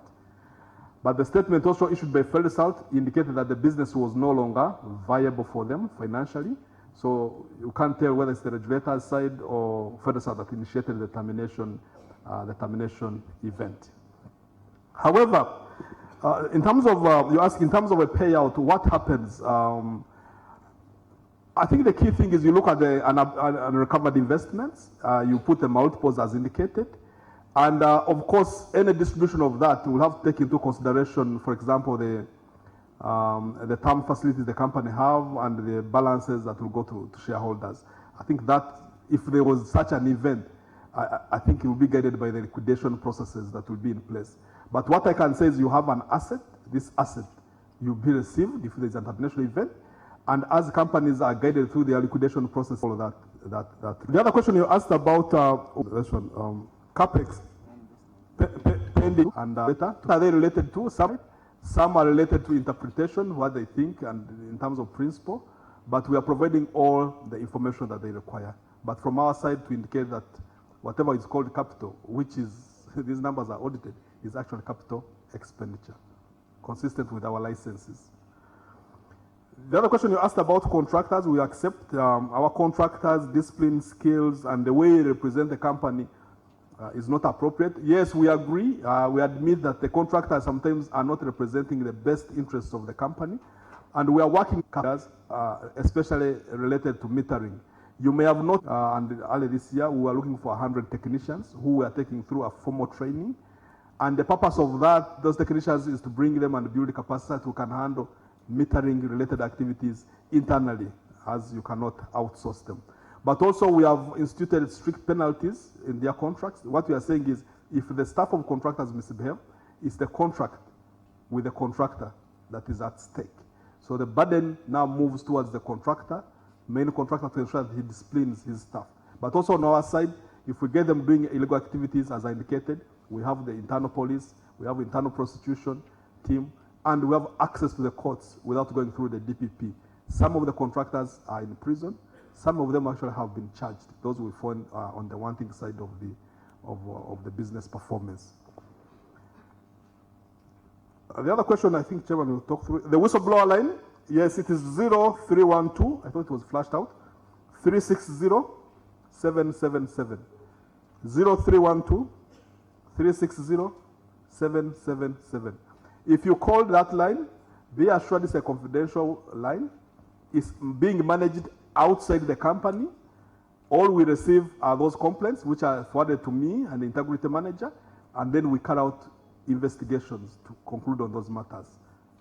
So whenever you report through that line, be assured your identity is protected from us, from any of the customers or individuals who are doing unscrupulous things that you are reporting. I think that's Chairman. You want to talk about renewables and solar? Okay, Catherine, also you talked about renewables. Now, this is a subject of interest in the area, and I would like to begin first of all by declaring my interest, because I could be conflicted if I talk about it without making a declaration. Simba Telecom is one of the companies that won a contract to build a 10 megawatt solar power plant in Tororo. All right. So it was a bidding process, transparent, international, not just local. So international bidders came, and only two have been built, one in Soroti and one in Tororo, supported by the European Union. And it was a transparent bidding process. Decisions were made in the head of the EU because they were giving us a subsidy of about $6 million to top up on the tariff. And we're fortunate that we could win this as a local company to compete with international companies. The other company, I think, came from Dubai that won the contract. Now, providing off-grid renewable energy is very fashionable. There's a lot of money, easy access to credit. If you don't mind me divulging, I got a loan for 17 years, I think at 4.5%. Locked for 17 years. So the money is readily available if you have something like this, because it's in vogue, it's fashionable to be funding these things. So unlike when I go here to look for loans here, and they take you like this to the cleaners, there it was very easy to get funding. So we would be doing this. Where is the problem? Where is the limitation? The problem is with our grid. You cannot inject 10 megawatts in the morning and then switch it off at 7 in the evening when the sun goes down. Then in the morning you inject again and take it out and inject. Our grid is not that stable. You need a certain amount of excess capacity in the grid to keep the grid stable. So maximum they can inject at any time is 10 megawatts. Others may have wanted to do a 50 megawatt business. The funding is available, the sun is shining, and we collect energy. So there are some limitations which most people don't understand, the technical limitations, especially in the country. So until Karuma and Isimba are switched on, we have a limitation. Also, when you do this, the network, the owner of the network at the high voltage is UETCL, not Umeme. They have to manage how it is injected so that you do not destabilize and trip the whole grid. So you cannot have it everywhere. Several licenses have been granted and they are managing the process because they have to make an investment. When they make that investment, someone has to pay for it. At the end of the day, it's the customer. Right now, the government's priority is to bring down the tariff. We need more power, but it must be affordable. I think you've heard in all public statements, the president has kept saying he wants a power. Ideal price target is 5 cents. Right now, we're at 16 cents, American cents. How do we bring it down? Especially for the industrial users who create the jobs, do the value addition. He keeps saying, hair salons, the other people, they will manage at 10, 12%, nightclubs. But industries must be given a much better tariff so that we can compete. Otherwise, these industries relocate. They can set up industry in Ethiopia, in Kenya, in Rwanda, if the tariff is much lower. So you've got to understand, as a public utility, we have a responsibility to get the balance right, where we're making sustainable returns for our shareholder, but responsible to the public. The spring meetings, they are called spring meetings, the World Bank spring meetings. They are held in Washington every year. Last month, the month of April, they were held. And in the utilities sector, Sub-Saharan Africa, including South Africa, 2 companies were cited for excellent performance. Number 1, Seychelles, but Seychelles has only 80,000 people. Number 2, Umeme. The only 2 companies cited as excellent examples, as role models for Sub-Saharan Africa. So for us, I think we did very well. Now, most of you might not have got that information. It's put on websites and it's a certain corporate level. But as shareholder, I think you're entitled to do. You can Google and check what I'm saying. The only 2 companies that were cited for this excellent performance and who were cited as a role model in a public utility that is cost reflective. So on renewables, I think I've talked about it. Off-grid is probably got an opportunity. Let me say something a bit more about it so that we manage your expectations. Today, our percentage of electrification as Umeme is still very low. The government's aspiration is that by the year 2040, 50% of the population has got electricity. I first thought that was a very low target, only 50%. What about the others? So we are driven by those targets. But they've done their studies. So 50% of the population will never be addressed by the main grid. It's just not economical for us to go there. So there's a huge opportunity for off-grid companies. Now, off-grid companies saw the opportunity and they struggled at the beginning to raise money, but some of them have done exceedingly well. Copper is one, off-grid is another. In Kenya, they have 500,000 customers on off-grid, Copper alone. They have now begun in Uganda, and they have got an aggressive program. They have raised $100 million. They want to roll out because they can see where we are not going to go. Simply because if we go there, you, the shareholders, will have to take a much lower return. Companies like FADSouth, and you see, there are about 6 companies that have got a distribution license. We have 98% or 97% of the market share. But we chose where our footprint is. We don't just go to certain rural areas. You see these power lines being built to the very remote areas of Uganda, and the lines go above everybody. But these people can't afford the power. They simply won't. They're earning $1 or $2 a day. Their priorities are elsewhere. Many of them have got a mobile phone now because they feel that's an important thing to them. But electricity, they have managed without it for a long time. So they are not about to be connected. But that's an opportunity for these people who, the off-grid companies come, they roll out a model. We cannot take their power because they want a higher return than what our average cost, our blended price of buying the power is at, because we are in business to give a sustainable return to you, our shareholders. So if someone has got a power, an off-grid, you said somewhere in Soroti, not in Soroti, in Lira, and they've got a bit of excess power, We cannot accept it yet. We are not at that mature level. In Germany, America, you can sell your power to the grid because the grids are so big, they are stable, they're encouraging everybody. It's a lifestyle. But let's remember, we are still a young country. And Umeme as a company is a very young industry. We are 9 years, 10 years old, so we have a long way to go. Maybe one day we shall do all those nice things. But let's focus on our core value right now, giving reliable, affordable power to the bulk of Ugandans who can afford to pay our price. As the tariff comes down, and we remember we're not the ones who set the tariff, the regulator sets it, and the president is bent on taking this price down, right down. So let's work with them and try and find the right balance so that we are both in business for a long term and we're providing a good service. I hope that addresses that question of off-grid. Number two, have I missed something? Okay. Somebody asked a question here in the first set. Allow me to take you a step behind. KPMG audited Crane Bank and gave a clear and fair stand of affairs. So how do we trust whatever they represent, or even to represent us as our auditors? Can I ask one of my members to respond? Honorable Sendaula, can you respond?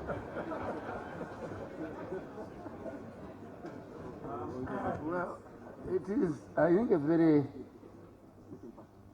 Oh. Go ahead. Okay. I thought our chairman... From a Ugandan perspective, give us our view, then our head of audit will give our view. Okay.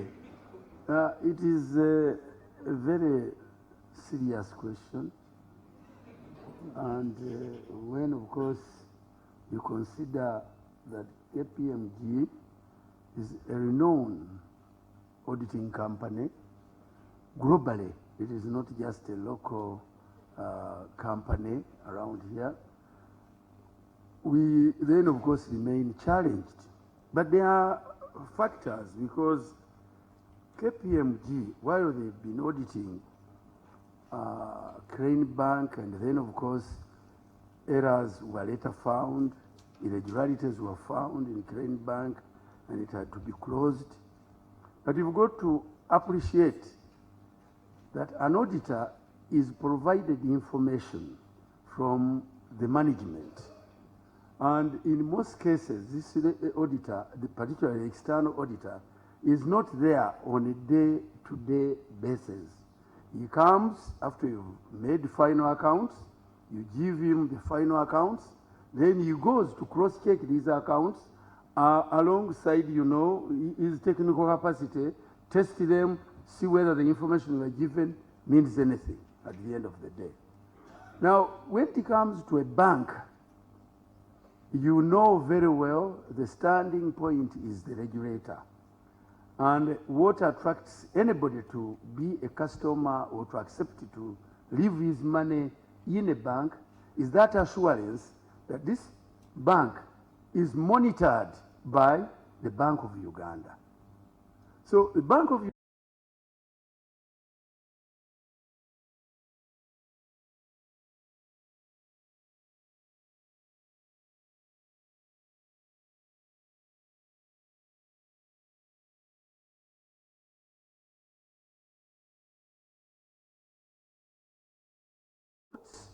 which must be compulsorily submitted on a monthly basis. Then they have on-site inspections when they come to compare with all the returns that have been passed over to them over the period and they see whether this or whatever information they were getting was correct. So when it comes to blame today and connect it with KPMG of Crane Bank, I think we have to be fair. They are auditors, right, but they were auditing what was provided to them, those bases. And we cannot say when they come to us, what is it that they provide? In as far as Umeme is concerned, this is an entity which have a lot of parties that are overseeing. Apart from the audit committee of the board, then you have the internal audit department on the one hand. Two, you have day-to-day reports that are provided to the board of directors on a continuous basis as to what is taking place. Then they come to us, the books are open to them. There isn't any other area they cannot reach. They have to compare when we talk about money And when we talk about money that we intend to pay as dividend, we have to prove to the auditors finally that this money is available and in what form. Because we cannot, for example, we have been looking at the concern raised by the members on the floor about the capex, about the approval by the regulator, etc. So the regulator will not stand by and watch when you are saying he has not approved this payment when it was not due. So for me, I am confident and I'm happy with our auditors, and I can assure you up to that level. Thank you very much. Thank you. Good morning, shareholders. I'm the chairman of the audit committee, and I just wanted to add a couple of Sandaulahan of the audit committee of value that the regulators have. Secondly, I think it's important to go back in time a little bit and say, well, why is KPMG here? Our first auditor was EY, and it was thought it would be good to have an open procurement for a new auditor, which was 2 years ago. So this is actually the second year that KPMG has completed an independent audit. They've dealt with accounting issues and control improvement suggestions expeditiously, and we do actually perform an evaluation of their performance every year to see if they're up to professional standards and whether they're meeting our time and other expectations. So I think that they're monitored very closely, and we benchmark them against the performance of similar audit firms. I think that it's important to say that, and I don't know anything about the bank that you're talking about, but we, Umeme's internal audit committee, pay great attention to the level of professionalism and experience and training of the audit team that we have. So for instance, Benson, our audit partner, has experience auditing other utilities, and that's very important to us. Thank you. Thank you, Chris. We need to move quickly. The next question by a young man here, the young engineer who wants to get his first-class degree and join us. Well, there you are. Your open challenge is just deliver on your degree.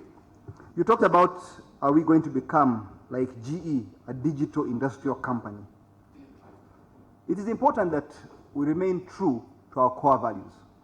Umeme is largely a distribution company. And I would like at this point to make a distinction, because some people still don't understand the difference between generation, transmission, and distribution. Uganda unbundled. The old UEB used to take care of that, and that ties down the question of these pylons with high voltage wires. We largely do not carry high voltage wire or high voltage. We bring, when the power is stepped down to low voltage, that's where Umeme comes in. We do that last mile. We connect the people. We are the face of all the problems. When there's a problem with generation and you don't have power, Umeme is to blame. But really, it's actually generation. When there's a problem with transmission, Umeme takes the heat because we are the face. We are the front end. We deal with customers. So we accepted that responsibility. But remember, we are a public utility, so we cannot start doing every business. We cannot start going to make batteries, doing anything that we think is profitable because we have the financial muscle or the technical skills. We first do our primary duty, which is deliver reliable, affordable power. It's been a tall order, and we still have a lot of outages. And someone says that lately, I think it's tied in a question we shall respond to, that lately the outages have gone up. Is it coincidence, or is it that Actis has left? You have seen this era we're in is a completely unprecedented era of global warming. The rains we're having are unprecedented. The winds. When we know the winds are coming, the rains are coming, the traditional time, we deploy and we hire contractors to go out and start cutting trees and shrubs along all the power lines in the country. 6,000 kilometers almost. People are hired to go and do this. It's a cost that comes into the tariff, and we have to have that cleared by the regulator. All the same, in spite of that, we did not foresee the strength of these winds. And in this last week alone, our people are stretched to maximum capacity because there's an outage, and in the morning people expect service to be there. Even in the US, when there are storms, tornadoes and what have you, it takes them a week at times with no power. And they are more dependent on electricity than we are because they cannot function at all. The whole city is paralyzed when there's no power. Here, we're not yet at that level, but still, we do our best to try and restore power as quickly as possible. Last night I was getting SMSs from people in Naguru, in Kololo, and where, in Kiseka, in Nalia, asking why their power has not yet come on at 4 in the afternoon. Power has been off the whole day. And they were demanding. To me, it's a good sign. Because there were days when we would go 2-3 days without power. Now power goes off a little bit. What the hell is happening? People are in shock. We're like a first world country. No, we want power 24/7. So to me, it's a sign we've made progress. I'm not going to sit back and say that because of our progress, everything is fine. We have a lot of work to do. You are entitled to 24/7 hour power. But it's a process. We are working towards that. And we have a limited resource envelope, without affecting the tariff, of course. So, I think that covers that question for the young man. Simon Sempala. Yes, dividend. Can Celestino please respond? Yes. Thank you, Chairman. Sempala, again, apologies for delaying your payment up to April. But what I recognize in December, we had a technical glitch in terms of the file for processing dividends. I admit they delayed by a week generally. But for Sempala to get his in April, that implies that either the funds were returned because of your bank account issues, or you're among the shareholders that normally receive the bank drafts. I need to get out the specific details for you why it went up to April. It must have been really an exception beyond. What I encourage members is if you look at the annual report, the last page, we have a dedicated unit of investor relations. Grace Semakula is the investor relations manager. Where is Grace? If you have any specific issue related to your shareholding, be it dividend, be it advice on how to approach brokers, be it how to update your records on with the share registrar, Grace is available to help you coordinate. And Grace is very, very, very open, is accessible. Yeah. Here is Grace. Yeah. And these contacts are available. So please, if any shareholder here has issues in terms of either your bank account change, or you have issues with receiving your dividend, or there's something not clear to you, or you're not assigned a broker, please contact Grace. He's able available. He will address all your issues. He will, of course, coordinate with other players like the share registrar, the broker, the securities exchange in Uganda and Nairobi.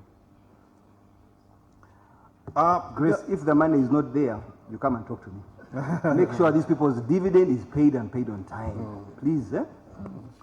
Then on Mr. Nyakawa Atwoki, thank you for noting, and we take that feedback. To note that Umeme is highly seen as a progressive company. I cannot say we are there, but we are very progressive. And as indicated by Mr. Nyakawa, it was voted the best electricity distribution and transmission company in the East Africa Power Industry Convention in Nairobi, and some able representatives and got that trophy, so we are the best. We defeated all countries around us to get that. We were recognized, our corporate governance was recognized, and the Nairobi Stock Exchange, in conjunction with the Capital Markets Authority in Kenya, they normally give awards, and they awarded Umeme as the best in corporate governance. Our annual report for last year was recognized as the best in terms of disclosures related to corporate governance.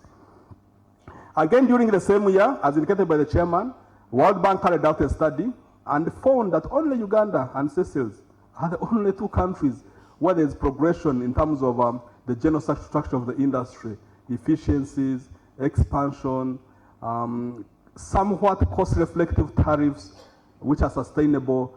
And the report is available really, and Uganda was put in, and Umeme was put in best light. Then last week or so, those that online, the Financial Times really wrote about the progression of the Uganda Financial Times in the UK, progression of Uganda's electricity industry, and what private enterprise can do to support government sectors in driving utilities and other services.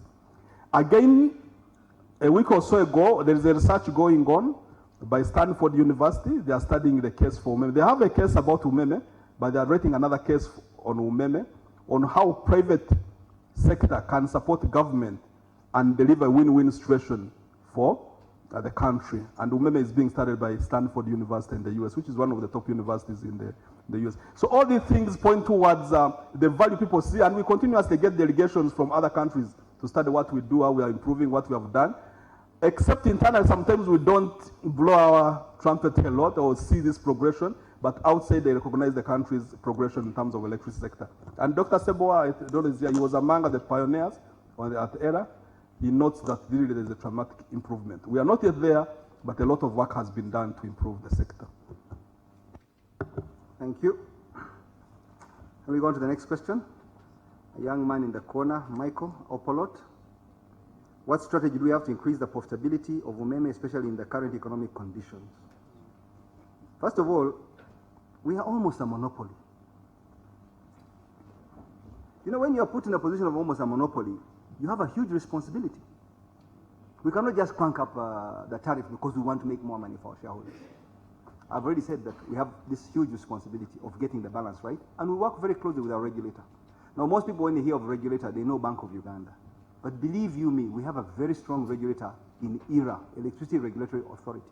The people there, I give them kudos. They are really smart. They know their stuff.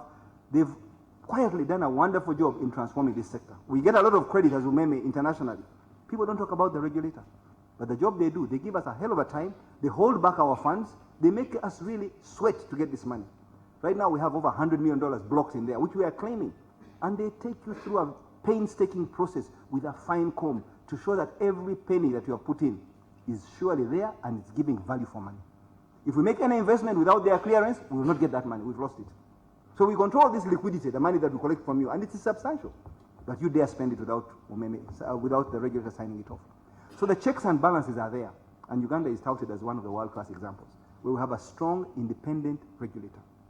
So we cannot move away from our core business. We leave room for other people to play, and they are piloted with other projects, as you see in South, who threw in the towel on their own. They chose this business is not going to work for us. Because you need economies of scale. You need to be in areas that are profitable. At times you cross-subsidize. We're in some areas where we don't make money, but we have a responsibility to be there. But we choose very carefully where we grow our footpath, our footprint. Stephen, you talked about the high voltage power lines. Are they still dangerous in this day and age? Yes, they are. Now, as I've mentioned earlier, these power lines, high voltage, are largely outside our domain. It is UETCL that is responsible. And government has made every effort to try and move people out of this. And it became a business where people now realize they were getting huge compensations if they build quickly under a power line. And the government had to draw a line. It's not my business now to comment whether people are going there deliberately so as to get compensation at risk of their lives and their families' lives, or they're just reckless in their behavior. But largely, the policy is, as far as I know, no one is supposed to live under those power lines, and UTCL spends a lot of money compensating people to make sure that the pathway for these high voltage lines is clear and nobody's near them. I recognize the oldest person in the room, I think was the oldest person in the room, with a lot of respect. I think also we have some very young people in the room who I'm really impressed have behaved, have been sitting quietly. A young lady there, can you stand up for recognition? I know you look like an 18-year-old girl and you are here sitting in the meeting. Wonderful, well done. Let's salute these young people. Eh? It is an achievement. It shows the mindset is changing in Uganda, where we have young investors. We have a young one there. What is your name, young man? Oh, please, well done, well done, well done, shareholders. Eh? Thank you, thank you. Eh?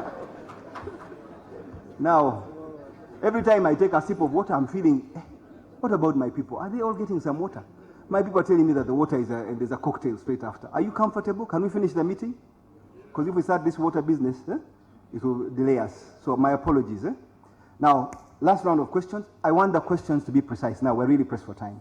To the point, and also my response will be very quick. Let me begin. Number 1, number 2, number 3, number 4, number 5, number 6. I'm on this side, please. I'm on this side. All right? Number 7. 7 questions to the point, and we get the business out of it. All right?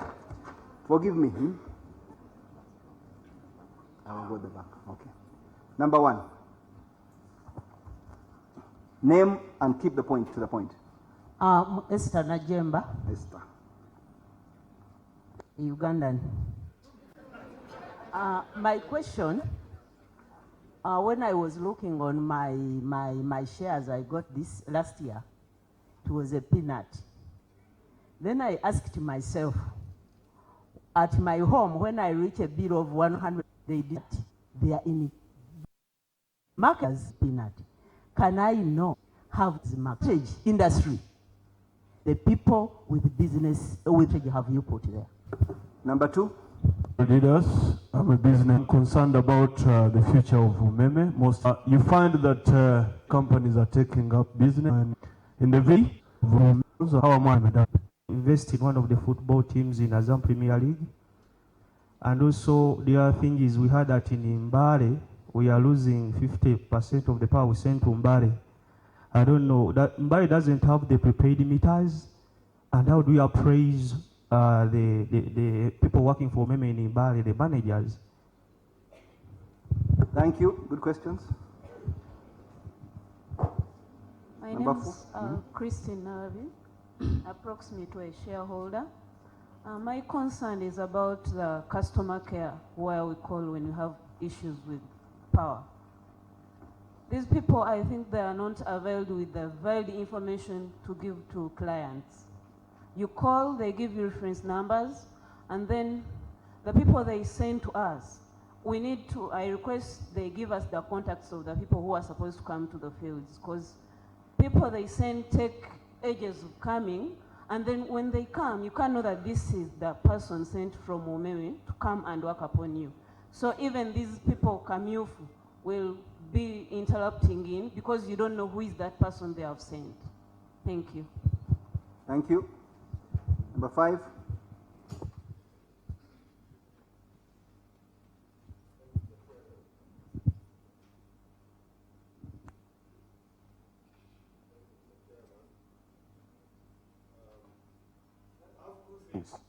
Is that mic on? Please, not fair to give him a mic that's not working.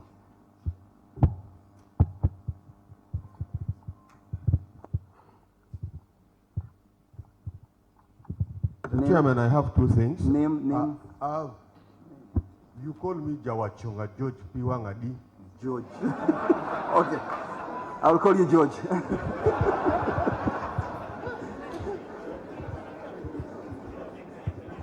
I have 2 things, Mr. Chairman. One is a complaint, and the second one is a thank you. The first complaint is, well, people have talked about it, the issue of loss of electricity. Several times I've been calling, they say we are sending somebody, and you wait, nobody comes where actually you are calling them. If you go down to Namamve, next to Uganda Railway Station, the whole of those, most of those buildings, they don't have meters. Go there and check. Try. Then call me and tell me. The second part is, I wanted to know, is Kamwenge also handled by Umeme? No. Then leave it aside. The second part of the complaint is, I know the MG was saying Umeme is involved in planting trees now. I'm grieved when actually they come and cut my only fene. You know, and after I've complained seriously about wire passing over my house, and they just come and they wait until I'm not there. Then they cut my only fene I survive on. And I planted it with all my heart. I'm really annoyed about that fene of mine. Apologies. Then, secondly, I said I'm talking about thank you. Mr. Chairman, I want to thank you and the Managing Director so much. I complained here last year about the power in my house and what is going on. I want to say thank you very much. You gave an engineer, and I want to thank these people really very much. Engineer Abe. If I was God, I would give him more years to live on earth. And if I was the chairman of Umeme, I would promote him. He's a really man who was the one pushing me what to do. And he did his work perfectly well. I have enough power in the house. Now I can run my gadgets. And I'm very happy about it. And somebody has just complained about, what do we call them? What do we call them? those who receive calls and so on. Customer care. And I want to say, a lady called Christine, I don't know whether she exists here. She called Christine. The same like Abe. If I was God, I would have given her a lot of. This lady will answer you whether midnight, whether what time. So long as she's the one, and she will first tell you her name. And she's very kind. Now, about this wire passing over my house, she's the one again who started the issue of that wire. She's the one who reminded me. I'd already forgotten about it because I can do nothing. I've tried with Umeme, I've worked in Mukono, I've failed with these fellows. But she's the one who started pushing it up. And I want to thank these people so much. And she has assigned somebody called Muhangi Moses and Mr. Pio, these two, and she told them they must do it. If they fail, I should report. And I think this lady and Abe, if I was God, I would give them more years. Thank you very much.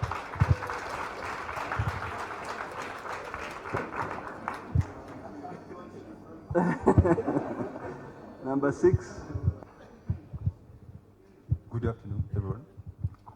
Yeah, actually, Mukisa Idi Amot, by names.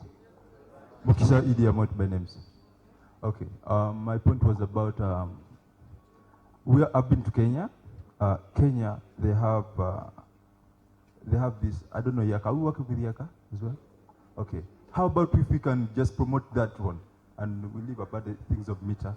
Yeah, that would be good. And another point, can we get free of tax? Of tax in our dividends as we are receiving them? Of tax. Yeah, thank you. VAT. Praise the Lord.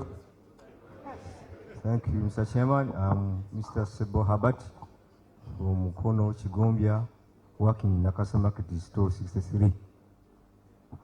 Sir, I want to ask you, Mr. Chairman, for now, I have 2 children, sons at the campus, and one just born in senior 5. But every percent I get goes to those my sons. I did my new house, but I need 1 pole to get electricity in my house. As a shareholder,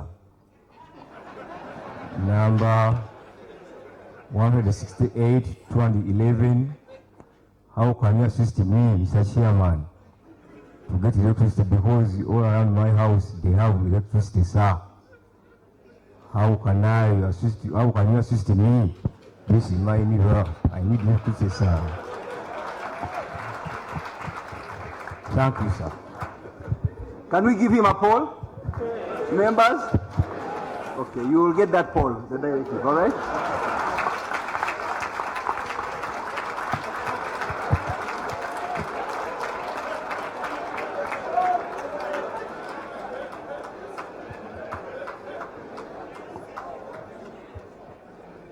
Thank you, Chair. I'm called Nalongo Mary Immaculate Mayende. I'll start by thanking our Managing Director and Mr. Abe. To motivate them, they have been very wonderful employees of Umeme. Thank you so much. And I also add on the voice of the other gentleman that may God add you more years, because whenever you call upon them, they always act very fast. Thank you so much. And then maybe Umeme should also have a long-term plan. I went to Egypt in 2003. They were having about, I think, 2,000 megawatts, and they were planning to add on 2,500. And then their future plan of, I think, 5 years, they were planning for 10,000 megawatts. So maybe even us, we should also look further than what we have now. Thank you. Okay, we're going to try and respond quickly to those questions. And then I think people at the back there are feeling a bit left out. I'll try to address you. Okay, I'll put you in this group. people are human beings. Yes, sir. Yeah, I am called Peter Musibara. I was embarrassed when you talked about Mbale. I'm from Mbale, but I'm settled in Mukono. I once worked as a freelance journalist. I think I will have an article to advise my people in Mbale. Thank you. But because of time, I humbly want to thank also the effectiveness of Umeme. In fact, without the SMS, yesterday I wouldn't have come. I first got a message through my email. Then I also read in the newspaper. Then I received an SMS sometime back. I had forgotten. Yesterday I got another SMS. So it is why I'm here. But the critical question I wanted to ask, if I do not ask this question, I would feel I've not attended this meeting. I read in New Vision. I've told you I once practiced as a freelance journalist. But when I eventually joined Chamugu University as a lecturer, I've retired by the way, then I stopped this active freelance journalism.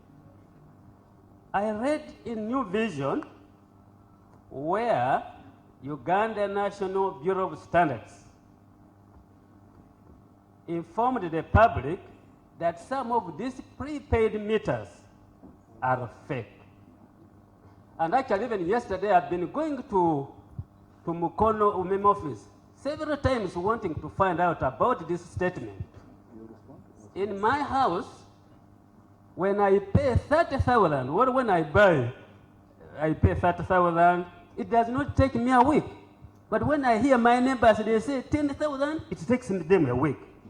Then I said, is this one of this meter of mine is one of the fake ones? Honestly, I've been in Umeme several times, and I'm really disturbed. I'm retired and I have no money. But my friends are telling me 10,000 and they get surprised. How I'm not spending 30,000? To be honest, I paid recently 50,000 because people told me pay at the beginning of the month and you will get more. I attempted that. You didn't do it. I got, because I had some units, so I got around total from what I had about 85. But when I looked at my meter this morning, it was just last week, it was 45 from 80 something. So please, like my old colleague has here lamented, please, and I got an SMS that if you have got a problem which is persisting, please contact us. I don't know whether I deleted it, I would have contacted you. So I'm really disturbed. So please, that was my major question, and honestly, I want to be assisted. But all in all, most of us, honestly, I don't know when my colleague said he has not got his dividend. Since I registered, I've never missed my dividend. Maybe like you said, it is a question of he did not give his details about himself. But I've constantly got my dividends. But I also wanted to ask this question. It is supplementary. It is actually an important question. After retirement, so we're getting contributory scheme in NSSF. But after retirement, I turned it to contributory scheme. But when I went to one of the banks and I saw I just got my statement, I saw a lot of deductions. But when my money is with the NSSF, I don't see a lot of these deductions. Instead, I get an advantage of an addition. Like when I was withdrawing my savings, actually Ugandans have problems as much as they are saying Uganda is the friendliest country. But there are some people in some corporations who are really good. I was trying to withdraw my contributions in SSF. A young lady told me, but Muse, why don't you leave this money until you get approved? And honestly, I listened to her. Out of my addition of my money I was supposed to get, I got an extra 4 million. No deductions with NSSF. So my question is, can I have a means of my dividend transferred to Umeme, because I've actually opened another account as voluntary? Because I was fearing this taxation in the bank. because I saw there commission tax. Then when I went and asked, they said, no, some of this money goes to Revenue Authority. But with NSSF, I've never seen these deductions. So I'm asking, I want to be guided. I wanted to transfer my money to NSSF. And I had a name of Chapman. Do you have Chapman here? Yes. One time I was in Mbale, there are a lot of people in Mbale, workers. When my tenant was in the house, they never gave a bill. When he left, actually they gave me a very big bill, and also they had installed a meter which I was informed was from a maize mill. Because for me, I'm in Kampala, I did not know. But I wrote a letter, recently the Chief Justice said, if Ugandans were assertive about their rights, then abuses of people's human rights would be reduced. Go to the ocean, you mistreat me, I go to the DPC. You mistreat me, the DPC. In fact, I wrote to Kaihura when I was mistreated somewhere. And my case is now with the DPP. What I'm now saying about Chapman and Umeme in general, I thank you very much for some of you. You see, Ugandans like criticizing, but when something good is done for them, they don't know how to say thank you. But they like going into papers, talking ill about others and corporations. For me, I'm very grateful with Umeme. Chapman, I wrote a letter to him. Then I also wrote to IGG. They had given me a fake bill many years ago of 800,000. It was offset, and I did not pay anything. So thank you, Mr. Chapman, because I heard you mentioned here. And I've met very many young men in Umeme. There is a young man in Umeme. Thank you very much. Sorry, you're not lecturers. I did not want to lecture, but so much as I've delivered my major question of the fake prepaid meters. Thank you very much. Thank you very much. Like you can see, it's a good meeting. It's interactive, and I see more hands. But really, we have to manage time. So I'm going to go to the left. But should I first respond to these questions? Can you allow me to respond? You wanted to say? Give her the mic. I'm called Melinda Atubet. I wanted to supplement on what the gentleman said about the inflated Yaka, prepaid. I took off all my electronics. I literally don't have any electronic. Never mind that I'm a mother of young children and I need some of these. But I go through the discomfort of not having them. And yet my bill, I pay almost more than 200,000 every single month. Yes. I don't have a washing machine. I don't have electronics at all. I called Umeme, I've complained about it. They say there is nothing wrong with my Yaka meter. But I think this is not normal. On a weekly basis, I pay more than 50,000 shillings. Check your neighbors. They might be tapping you. How do I do that? No, I'm just checking. I'm joking. We shall respond formally because it doesn't make sense. But quickly, on that note, indeed, this thing has come to my attention. And I've challenged management. I'm not happy with these meters. Maybe it's not the meters, but I am really challenged that so many customers are complaining about this. It's a new technology. We've been trying it. We've changed suppliers once already. I've now said I don't want any of those old meters that we've been using. Many of them were coming from a company in South Africa. And we thought that we could rely on them. We were highly recommended by ESCOM. They're doing 90% of the market in South Africa. And now that we've got a policy of all new connections, all being Yaka, being prepaid, we have to make sure we get this right. So I announce here publicly, I want a thorough exercise in looking into this. Not depending on UNBS or somebody else. We must do this internally and solve this problem once and for all. We want to make a profit for our shareholders, but I don't want to cheat anybody. The last thing we want is to cheat our customer.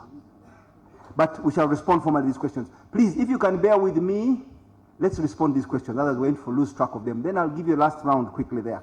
But we have to get on with the order of business. We began with Esther at the front. You talked about these veterans, the veterans markets, and that they owe us a lot of money. I am going to task Florence. Florence, where are you? Please, I'm not going to say respond to it now. I want you to take a one-on-one. Follow up with Esther. Go and find out if any money is outstanding with veterans. Nobody is above the law. In fact, I was talking to the PS because even the Ministry of Internal Affairs signed off. The Barracks, Ministry of Defense signed off. They're all given their money now in the budget in advance. And they were all given prepaid meters. If a barrack doesn't pay for its power, switch them off. A police station, switch them off. And I've had several of them writing to me to intervene. Prisons, you saw what we did to them. We switched them off. Then they said, okay, money will come. We negotiated with the Ministry of Finance, and they said, okay, give them a credit of 300 million. We shall write an undertaking to pay it. So we restored their power to that tune, and within 1 week they paid us. So we're going to have to enforce discipline across the board. Now, why would we make an exception for veterans? We love them, but they are Ugandans. They will also have to pay for their bills. Leaders, on the future of our business, are we going to move to solar, to RIA? I had mentioned earlier, our core business is distribution. Now, the big companies that generate solar power, like the company I mentioned where I am conflicted, or I have an interest, 10 megawatts, that is fed in the grid. The company in Soroti, that is fed in the grid. So we distribute that power. To us, electricity is electricity. It smells the same, it feels the same. So long as it's 240 volts, we shall transmit it. We shall sell it and try to keep a small margin for our shareholders. That's our business. So we are not in the business of distribution or finding innovative ways of generating power. That is for the generation sector. We shall stick to our core business. And later in life, if we feel that there's a proposition we want to bring to you, the shareholders, it is with your mandate that we can change our terms of reference and do something else. Otherwise, we shall stick to business here. In fact, we were invited to South Sudan, we were invited to Zambia, we were invited to Burundi as a distributor because of our record. But our mandate is here in Uganda. We haven't got our house in order. How can we start looking after other people? We focus on our business here in Uganda. Mr. Chintu, on CSR, I don't know if you're a football player. You're asking us to put a team up to play. I encourage CSR, corporate social responsibility. I think we are not doing enough, but also our first CSR, our corporate social responsibility, is provide affordable, reliable power to all our customers. That is our first. You can do all the other good things, supplementing the churches, the hospitals, the charities, US, or whatever you want to do as an extra, but first get your house in order. That's why we focus primarily on our core business. Now, I think we have a football team. Maybe it is not one of those. It's in the corporate league? Yeah, it's not doing that well. We shall find a way to put some chili behind them to get them to raise their profile. But thank you, I'm not knocking you in any way.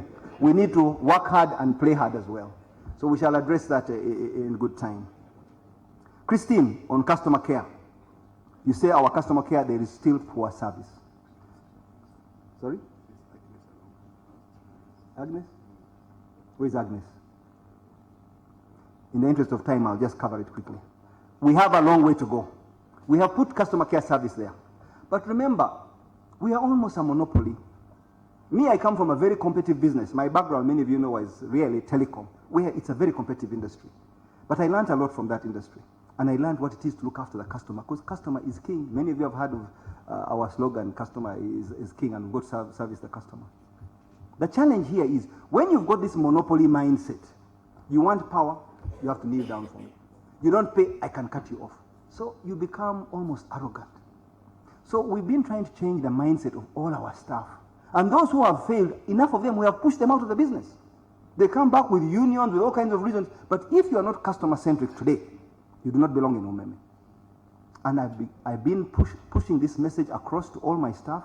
I called in all the staff in Protea, the majority of the staff, in groups of 200, 200, 200. I went through about 5 sessions, over 1,000 customers, trying to talk to them as the chairman directly and telling them all. Some of you see here, I'm very calm, talking to you nicely. But some of you will not be with us within 6 months. Because my directive is, we shall sack you. You must become customer-centric. If you can't adapt, get out. If we catch you, we shall sack you. So slowly, we are trying to push and try to get people to understand that the culture has changed. This thing of being a monopoly, you have to pay something on the side to get a meter, those days are gone. And as soon as you see Karuma will come on, we're going to be begging the customers because we shall be driven by access, trying to connect more customers. So to me, I understand we have a challenge still in customer service. Somebody has complimented Christine for doing a good job. We have a few angels, should I say, within the company, but we also still have a few rotten apples. Our task is to get rid of these people. We still have many people we sack, then they become kamufus because people knew them. And we have a challenge. It's going to take a bit of time to clean out all these people. So please bear with us. We're doing our best under the circumstances, but we know we have a lot more to do. The other day I found some contractors working in Kololo. I was driving through on Easter Monday. I stopped on Easter Monday. You people are working, you're putting down poles. I said, can I see your work orders? They were very arrogant. They didn't know who I was. They refused. Then I told them, I'm the chairman of Umeme. One of them said, Yo Msaja, be careful. Of course, I called Umeme, the CEO, and I said, this is this company because they were wearing the uniform. And I said, blacklist them. No more work. 6 months. The owner of the company has been trying to see me. I'm too busy to see him. They must pay the price for 6 months. No new work for them. Any contracts they're doing, they finish. But you must learn to respect customers, even if you don't know who I am. Because I'm the chairman, I can stop and ask you, but any of you shareholders, I've got a right to ask you, what are you doing here? On Easter Monday? Is it something, an emergency? What are you doing? Can we see your work orders? Can you identify yourself? So, as shareholders, and the powers vested in me as your chairman under Section 81, I'm appointing all of you as officers of Umeme. Go out there and let's clean up our country. This is our country. You have a responsibility. Demand a better service. When they do wrong, report them. George, complaint of loss of electricity. Was that?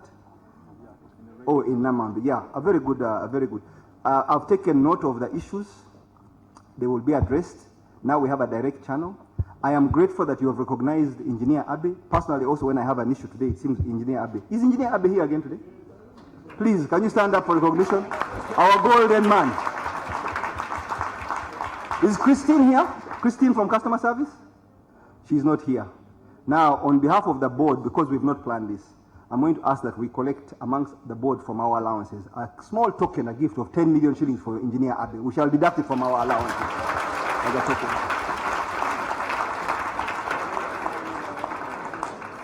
I'm sure they will comply, the board members, and contribute. We are working on that promotion. We are looking. This is the second year I recognize Engineer Abe. Well done. But really, it is good when customers can speak openly about you. Even this Christine, I would like to meet this Christine. Please, can you make a note? Is she here? Christine, can you please stand up? Is she here? Please stand up. Don't be shy. Come.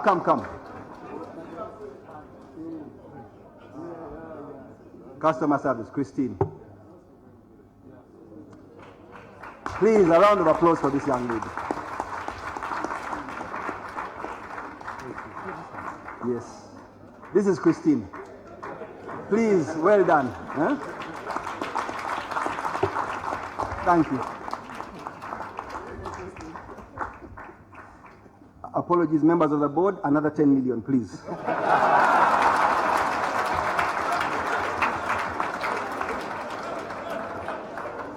Okay. It's coming from the board members, all right? I'm not touching your money directly. Mr. Mukisa, on Yaka. You want Yaka to be everywhere. The policy of Umeme going forward is everybody shall be on Yaka. Fortunately, also government has signed up. So everyone will be on Yaka. It will be prepaid. We should be getting our money in advance. So there's no problem. On the question of tax, we have a responsibility. As a Ugandan business, we have to pay tax. It's up to the government to remove the tax. I know they have removed the tax on Bujagali. Some of you might have read recently on the generation side. But we have a responsibility to contribute, especially the VAT, because there's no other tax on our electricity but VAT, which we must pay. That is something you must engage with your local MP if you want to move it. It will be irresponsible for us to move that agenda. Herbert, you wanted a pole. I've directed. The pole shall be delivered, electricity shall be connected. Even your Yaka meter shall be connected. Yes. Okay? Make sure you follow up your contract. And if it's not done within 14 days, please look for me. Mami Mayembe. What was Mayembe's concern? I wrote the name, I got distracted. Is it Mayembe? No, that's the generation, planning for generation. Oh, what are we planning for the generation? Yeah. And if this power comes on board? Thank you. His contact is here. All right, thank you. We have to work within a certain framework. There's a legal framework and a technical framework. There's a master plan for Uganda, and we comply. The biggest stakeholder, of course, is the government of Uganda. They tell us this is the roadmap, this is where we want to be within a certain time frame, and we have to fit our small part of the jigsaw puzzle so that it makes a complete picture. So we have little say, or we have some say, but little say in that big picture. In the National Development Plan, I know the government wants us to have 3,500 megawatts in the next 5 years, but that's on the generation side. When they do it and we go and see that they are serious, we make sure we start implementing. For the record, 2 days ago, the entire board of Umeme went to Karuma. We chartered a plane, so some went by air. We couldn't put all of the board members on the plane. So we said some go by road, some by plane. They landed in Chobe. Went and visited Karuma to see how far, how serious are these people? Is power actually coming in 2019? Q2 latest? Or are they just talking political statements because we've got to get our act together? We were very impressed. I speak on behalf of the board, all of them. Because they went and saw for themselves. They took us around, right down in the tunnels. These people have done incredible work in a very short time. So we have to get our act together. Power is coming.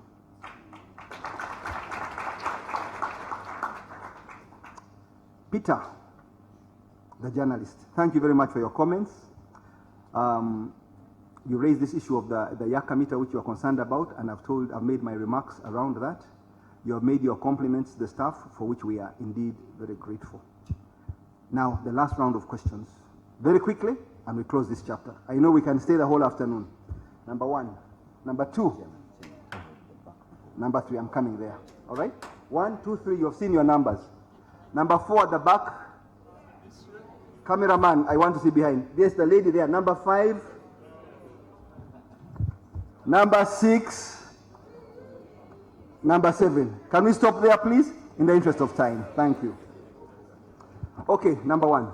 Yeah, thank you very much, Mr. Chairman and the board.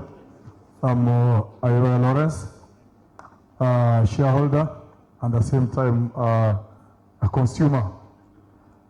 Recently, there has been a write-up in newspapers that Casita in particular, on behalf of the business community, they are intending to take Umeme to court for having allowed sub-investors, I would call them, within the main investment body to overcharge the consumers, and this is in particular to the business community downtown.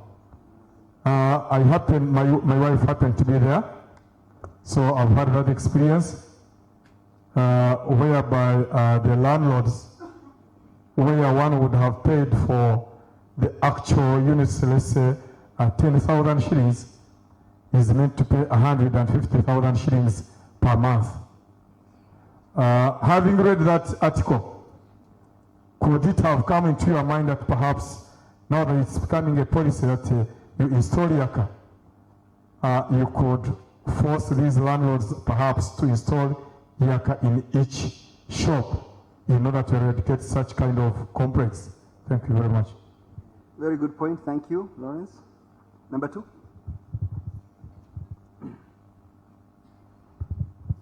Thank you very much, Mr. Chairman.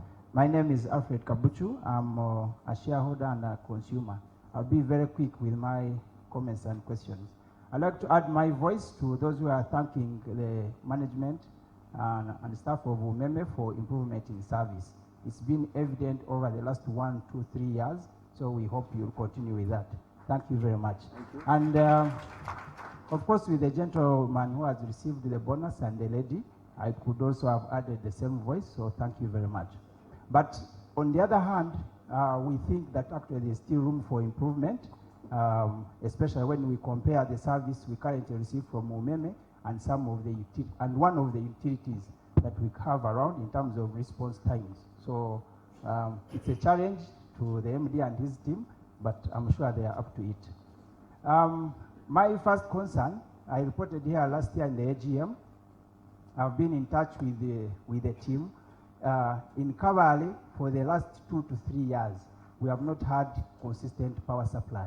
And I know the MD have called him. One of the challenges is that we have a very long distribution line, which is over 130 kilometers from Barara North. I've got various explanations. Some improvements have been done, after we brought up the issue, but there is still room for improvement. We know you received the prize, and I can tell you that if you ask the people, say in Kabale town, their mind and their observation on that award would be different. I've been told there is Mivumba Dam coming up in Maziba, which is going to be connected. Hopefully it will improve, but it is an area that needs to be improved so that we don't have everyone from around the country running to Kampala for reliable service if they want to do any reasonable business. My second concern is on the connections in terms of the cost of the poles. We are told the cost of the first pole is 310,000, but the cost of the second pole, if you have to connect with at least 2 poles, I've recently been given a bill of 4.2 million. 310,000 for the first pole and 4.2 million for the second pole in an area where I was trying to do community service to get a community church connected. So I think there is need for Umeme to also maybe standardize up the second pole, maybe third pole, so that as consumers, we know that there are some standard costs and then there are the variable costs that I would have to incur when I'm connecting. But for the first pole to be 310,000 and then the second pole becomes 4.2 million, leaves a lot to be desired. You've talked about Karuma, which is coming on board and Simba in 2019. I would like you to comment on whether actually we are ready for the required investment for the distribution network, which is going to take up the 800 megawatts plus in the next 3 years. Because at the moment, we've also heard from Umeme yourselves concerned that the distribution network is not necessarily doing very well. Last but not least, I'm also wondering whether maybe it is time for government to also invest in the distribution network so that all the money invested in the distribution network does not have to be collected through the tariff. Because if all of it has to be collected through the tariff, then maybe the tariff cost will be very high. Thank you very much. Just like they don't collect money invested in roads through road toll. Thank you very much. Okay, spot one. Number 3. My name is Katumba Samuel. I thank God for all of you shareholders. I thank the chairman and the board of directors. My question is, if I die or any shareholder die, how can his or her or my son or daughter take my share or her share, or the company takes it all? Thank you. Good question, thank you. Number 4. Okay, good morning or good afternoon. My name is Chinto Dream. I thank the work of the board and everything they are doing. Yesterday I was very surprised. I received very many SMS alerting me of this meeting. This is my first meeting, but I've never received any SMS or email concerning my dividends.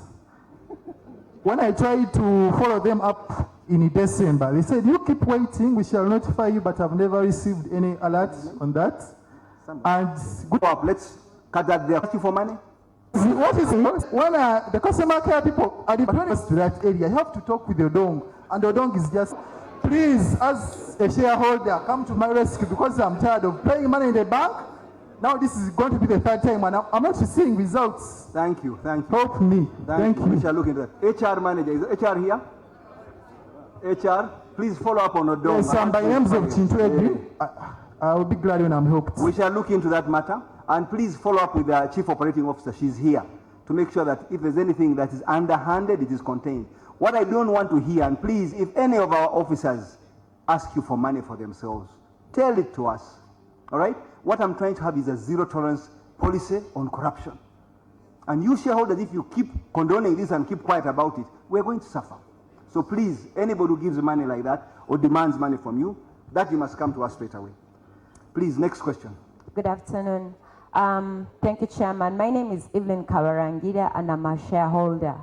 I have an account that I manage one or the other.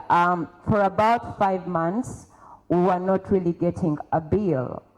What we used to come through would be like 3,000, 20,000, and later on we got a bill of 1.6 million.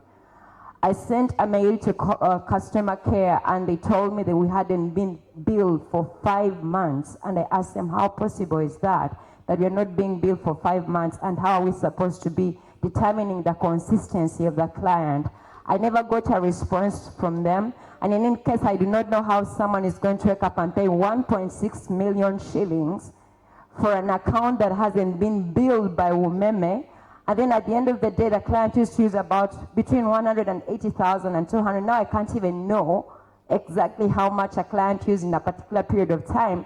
And then yesterday we got the bill, and the same bill sent with 3,000, which means that the issue hasn't actually been taken care of. In the next few months, we're actually going to have another problem of having a bill that is not happening, and then 3 months down the road, they're going to bring us a bill of 2-point-something million. So we need that to be sorted out so that we can be able to clear. Number two, there is a neighbor who was disconnected because they owe.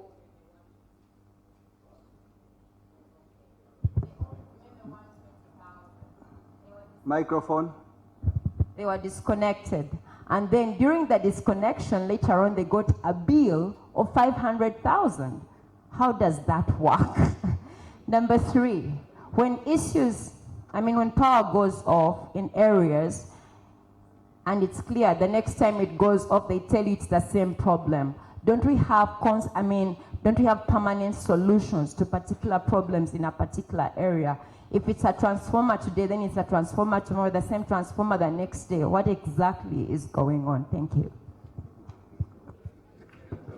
Thank you. Have you been disconnected for your bill? Okay, so for 5 paid and you have not been disconnected? No, the person is wondering what's the problem. No, they are completely disconnected. That's your neighbor, yours. You said you are. No, I'm okay. You're okay. Yeah. And are you paying the bill? 5 months, you said. I have my account. No, that one we have not yet paid because we need to now pay so that we avoid. But it's still a problem we don't want to deal with. Fortunately, you're not cut off. But please follow it up with Madam Florence here. Okay. She'll be happy to investigate individual cases. Thank I you. can't go into the details of your individual cases, please. Here I want to deal with general things that affect the majority of the people. But we shall be available. My team will stay on so that we can deal with the private issues. Question number 6. I think I had pointed to you. Madam. Thank you, Mr. Chairman. Mine is a question. I just want to know whether we shareholders of Umeme, we have to be having certificates. Good question. Thank you. It's not unfair. We'll have a response to that. Was that the last one? Was I one more? I had marked 7. I think it was at the front here. Let's keep it short because we are really pressed for time now. There is also a customer service desk. We have 2 desks at the lobby. People, especially shareholders, who have any individual concerns, there are 2 people at the front, 2 tables for customer service. Thank you very much, Mr. Chairman. We wish to extend our gratitude to Umeme for the progress we have made since we reverted to this unbundled UEB. Information. Minister of Energy is widening... Name for the record? Paul Sagala. The Renewable Energy Advisory Services, working with the ministry. Very good. We prepared an investment proposal for climate investment funds and secured $50 million to, among other things, include demetering. They already talked about selling the power back and forth. The idea really was to be able to get trial sites, about 20, some government, some private, generate during the day, see how much they sell to Umeme and back and forth, work on the legal framework, get through Parliament and legislate. That was a small portion of the wider portion towards geothermal to confirm the existence for a base load supply that is inevitable. We secured $50 million at the end of 2015 from climate investment funds, which was to bring up another 450. Unfortunately, the Ministry of Finance says that energy is oversubscribed.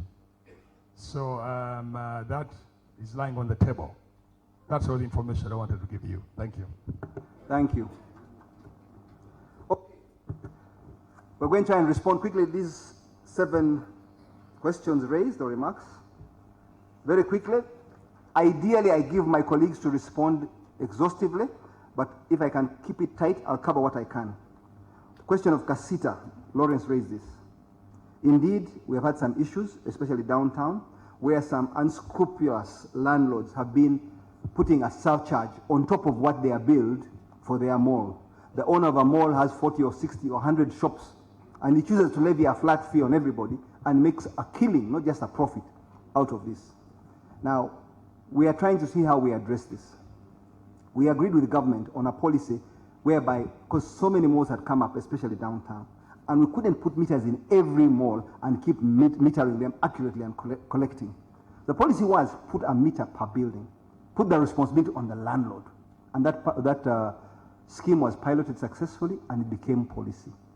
Now, some people are taking advantage of it. Recently, you saw there were some demonstrations along Nkrumah Road, and in that case, the members, the tenants, had actually paid their rent and paid their electricity bills to the landlord, but he chose not to pass on this money. It was working capital in his business. So we disconnected the whole building. So they were up in arms because they had paid to him. So as soon as we got to know about the problem, of course, he was under so much pressure. He came running with cash to pay. We don't take cash. We said, you go and bank it. As soon as it reflects on our account, you will be reconnected. I called the CEO in that case because I was getting messages. And he says, he explained to me the problem. Immediately power was restored. Later in the day, it reflected that payment had been made. But clearly, it was sheer greed. They are paying on time, 8% on top of the bill. I could understand that. But 200, he's profiteering from rent as a building. All of you agree to move out or don't pay him rent. There's only so much we can do. But we are looking at this problem. If it becomes increasingly of concern, we shall again go back to our major stakeholder, the government, and try to work around this. Fortunately, I think that landlord learned his lesson. I don't think he'll be doing that again. Hopefully, the signal goes out.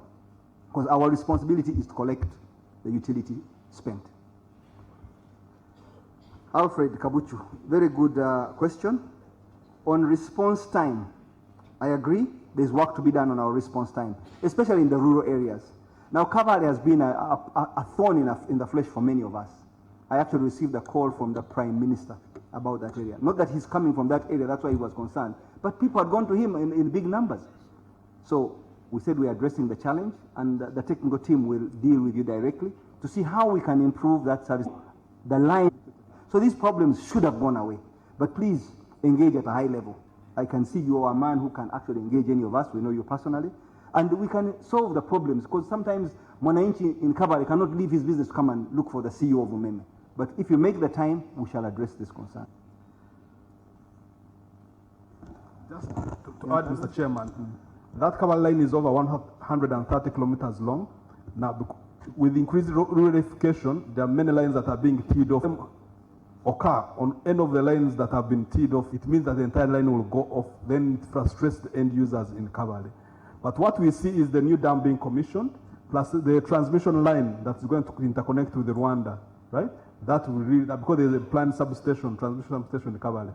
In the next 2-3 years, that will solve the problem permanently, because Kabale will be getting its power from a nearer source than depending on Umbarara, that is 130 kilometers away. Thank you, Celestino. You talked about you wanted to pull power to some school or some churches, and the cost of the poles was exorbitant.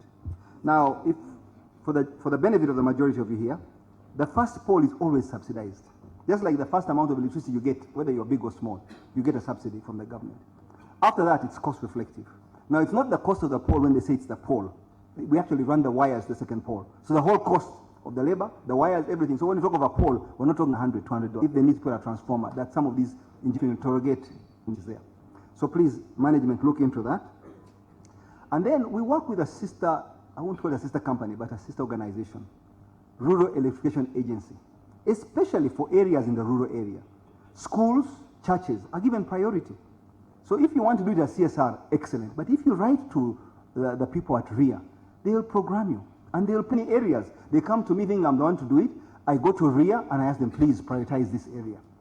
And they make it a priority and power is connected, and then we can start billing, especially if it's around Umeme's footprint. So there are avenues, especially for these organizations. Even where there are communities, a large community, and they are ready to pay, and they mobilize themselves and say, we want power. And we cannot connect them as Umeme. RIA has got that responsibility owned. They attract donor funding, how to earn profit, any investment on the donor funding. When we do that, your share price goes down. If we went to the market and said we want 80% of our money as donor funding, we're not allowed to get any profit on it, which means you don't get any profit on it. So we've got this equilibrium where we bring in a little bit of donor funding to bring our tariffs down. We call it blending our price for the cost of money. Then we use commercial money where we are entitled a return. Somebody know, also the last question before I went somewhere was, we visited Karuma. The question here for any strategic business, we had begun building new evacuation lines before Karuma comes on stream or raise it from you. Then we've got a cost of our equity, a cost of our debt. And we shall start accruing up, and there's no power coming on stream. So we have to be very careful. We don't want to be too early. So that when we start rolling out, if they begin with only one turbine and not all the 5 or 6 turbines, then we have to be able to evacuate that power. So we optimize your return on investment. So we are monitoring closely. We're working with both Isimba and Karuma. We can actually evacuate this power. Probably coming all of a sudden. And we can't connect people if we're charging them 16 cents. So we're working with the government to see how can we bring down the tariff if that's the magical thing that will bring the demand up. Samuel, succession in shares. Can I have an expert tell me what happens if a person, not about if, because all of us will die one day. What happens to our shares?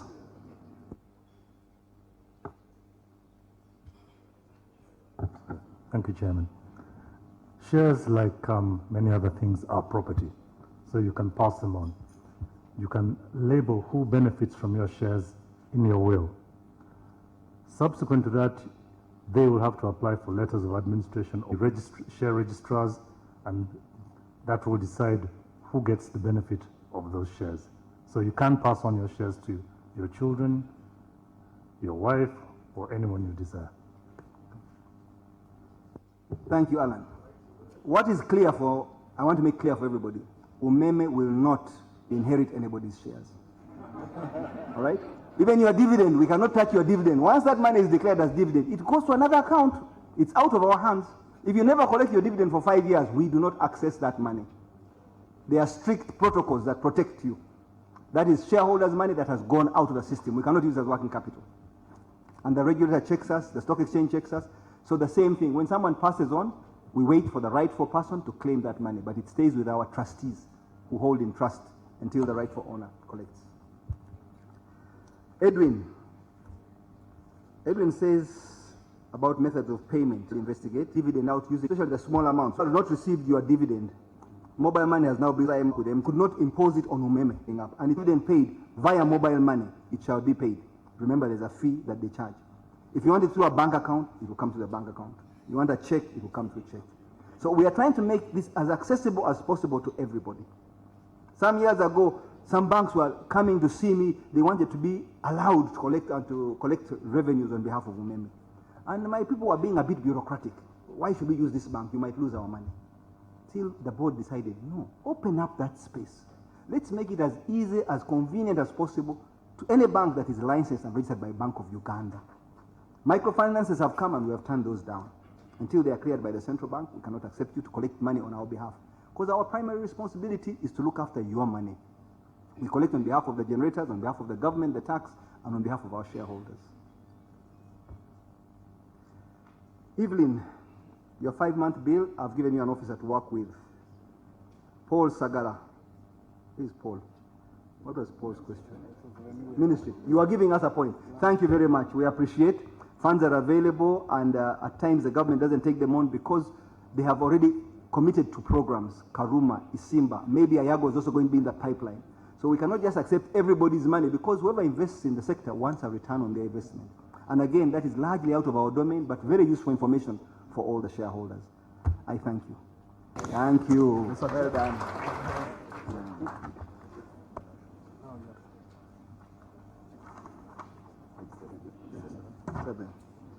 I would like to now propose that the report of the directors and the financial statements for the period ended 31st December adopted. Our resolution.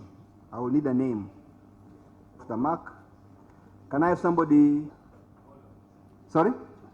Habits.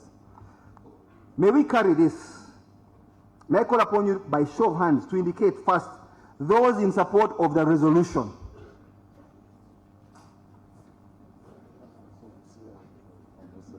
I see a majority. Thank you. Those against the resolution? I don't see a hand raised. Going once, going twice. Thank you. If there is a majority of the show of hands in favor of the resolution, I would like to now declare the resolution carried. You may clap.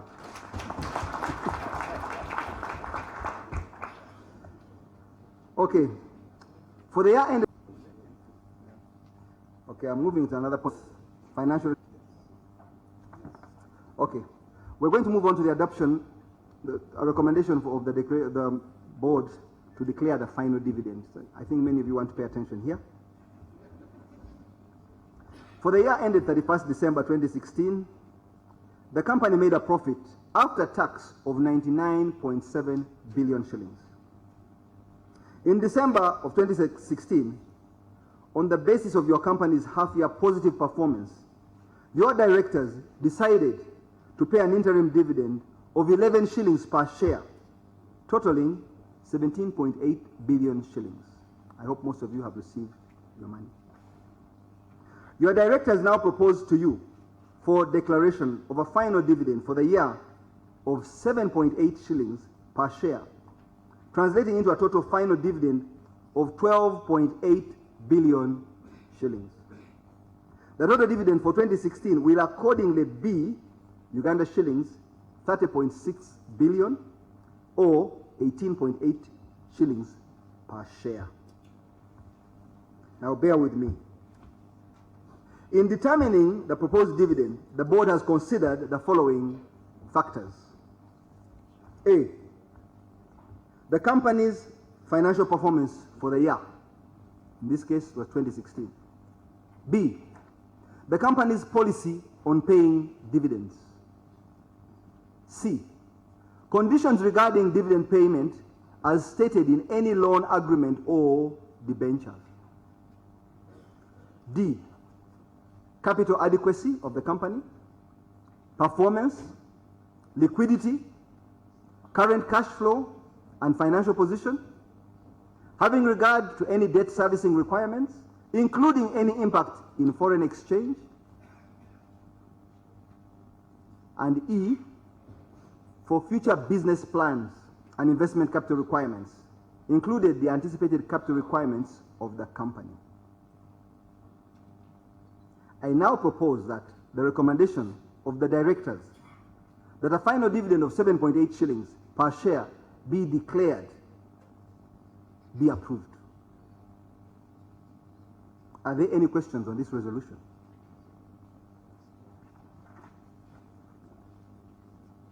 I call upon any member to second the resolution. I have a hand behind there and a lady over here. You have a microphone, I need your names. Kambaza Brian. Madam? Naluo? Naluoga. Thank you.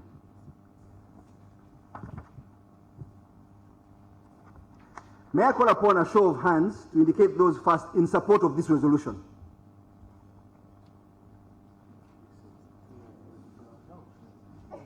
I see a majority. Okay. Those against? I thank you. Well done. I now declare the resolution carried. At this point, I would like to ask our external auditors to leave the room because we're going to talk about the appointment of external auditors for the year 2017. Benson and your team, KPMG.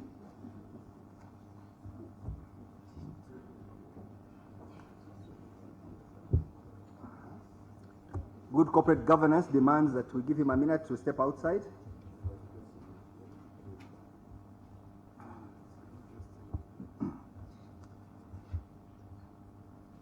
Okay. It is a requirement of the Companies Act of Uganda. The listing rule that the auditors be changed committee reviewed members and that the directors be authorized to determine the remuneration of the auditors.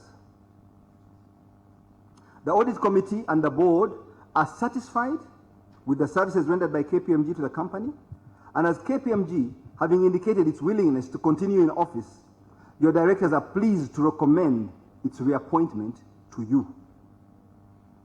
I now propose that the recommendation of the directors that MS KPMG, certified public accountants, be reappointed, be approved. I call upon any member to second that resolution. I have a member here. I would like a member there. Thank you. I have several recommendations. Name? Augustine Katongole. Thank you. There was a question earlier on the concern of our auditors vis-a-vis one of the banks in the industry.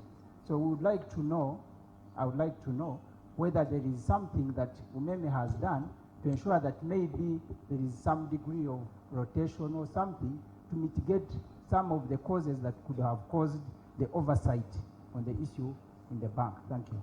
Thank you, Mr. Kabuchu. This question was raised, somebody sent it to me in writing. One of the directors, a formidable member of the board with experience in the banking industry, and he's been a minister, responded, as did our chairman of the audit committee. Now, I will call upon someone to second, and then if you still do not want, you do not have to raise your hand. If you feel strongly that they should not be, you can vote with your position. If you don't raise your hand, then it's not going to be. And if you want to oppose, again, also I'll ask those who oppose. I give you an opportunity to oppose. Because I think we have made a response. I believe it is a valid response. If you think otherwise, you are entitled not to raise your hand. Is that fair? Thank you. It's okay, you will be allowed those. I'll ask those who are against.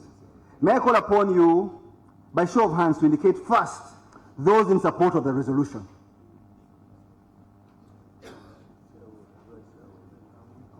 Okay, thank you.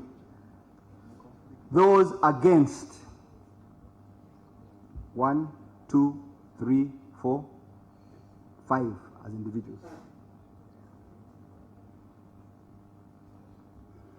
Okay, 5 have been recorded against.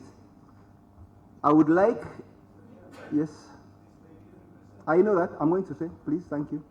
I would like the company secretary, in conjunction with the CEO, to contact Rosalind, because she carries, to tally and see the final count on that poll. Because if her vote goes against the majority, because of the number of proxies, she will have weighed in. I am glad that, sorry? She hasn't called for the poll. Sorry? Okay. I am advised legally she has not called for a poll because the total amount of shareholding you represent comes to 8%. To call for a poll, you have to have 10%. So when you have 10% and above, you can call for a poll. Otherwise, we go with the majority. Am I clear? So, my heart would have missed a beat if Mr. Biarugaba had put up his hand, because he can raise the thing and topple us. So, having borne in mind where we are coming from, and seeing the number of hands that went up and down, and those that didn't.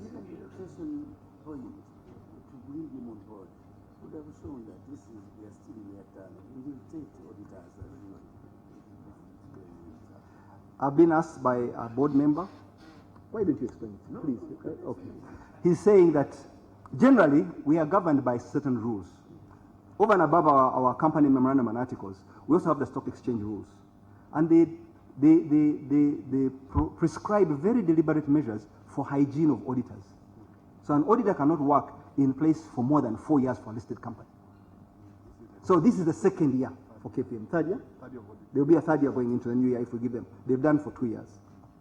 Now, it is only fair if the directors feel strongly that they are doing a good job. And believe you me, they have been very thorough with us. They've given us a harder time than any other auditor. When they do that, I, as the chairman, I sleep much better. Because my responsibility to you depends on the team I have around me. And you see the chairman of our audit committee, you will be hearing his CV, it will be read to you. Getting a person to chair our audit committee is a painstaking exercise. This man flies from the USA every time we have a board meeting. Not that there are no auditors in and around here, but when we went out to look for an auditor to chair our audit committee, because we thought it's a very sensitive position, we looked for the very best.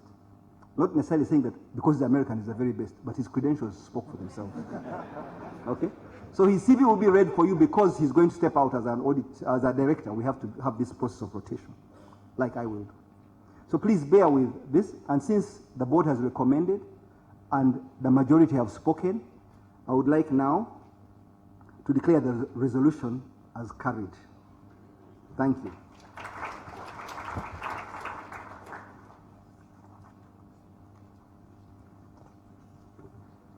Now an interesting point here we go to elect directors in place of those retiring. No, I'm going to step them aside. I'm going to step aside. Oh, I've been reminded to bring back the auditors, otherwise they'll stay outside until the cows come home. Can somebody please volunteer of Umeme invite the auditor back in? Maybe when he comes in, you can give him a clap. The questions of myth or not will not matter, please. If Benson can come back in the room.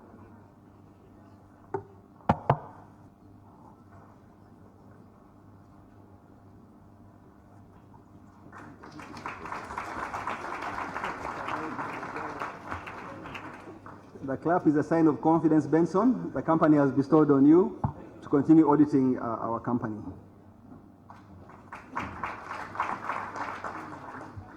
At what time do I leave? Do I leave now or is this for the next person? Okay. Okay. Appointment of directors and to elect the directors, those. The company articles of association make provision for the annual rotation of 1/3 of the board of directors. This is highlighted at page 52 of the annual report. These are the directors who have been in office longest since the date of their appointment. Those directors retiring in terms of this provision may offer themselves for re-election. Executive directors are not eligible for rotation.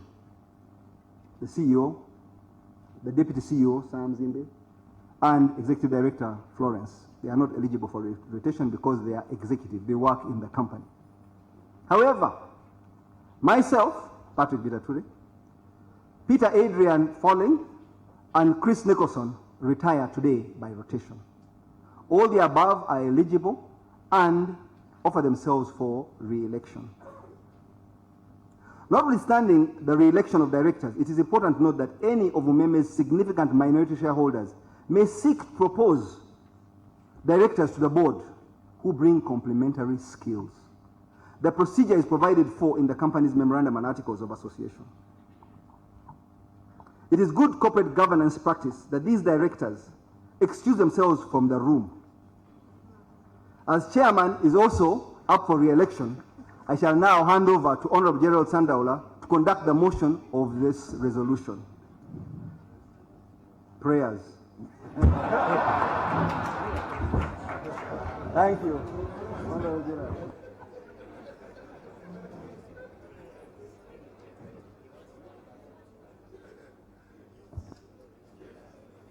Okay.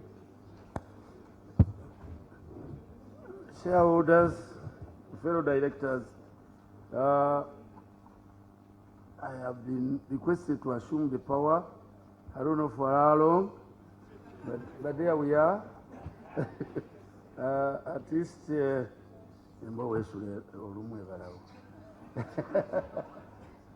am now in charge.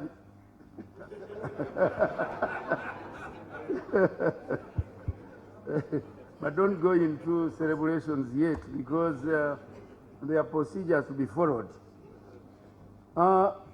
Fellow shareholders and directors, before I propose the re-election of the above-mentioned directors, I will give you the abridged curriculum vitae of the directors and invite any questions thereafter.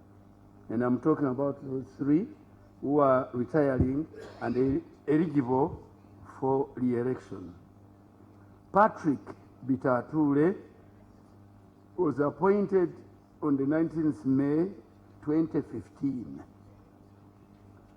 His academic qualifications: member of the Institute of Chartered Secretaries and Administrators, UK, and a fellow of the Institute of Chartered Secretary.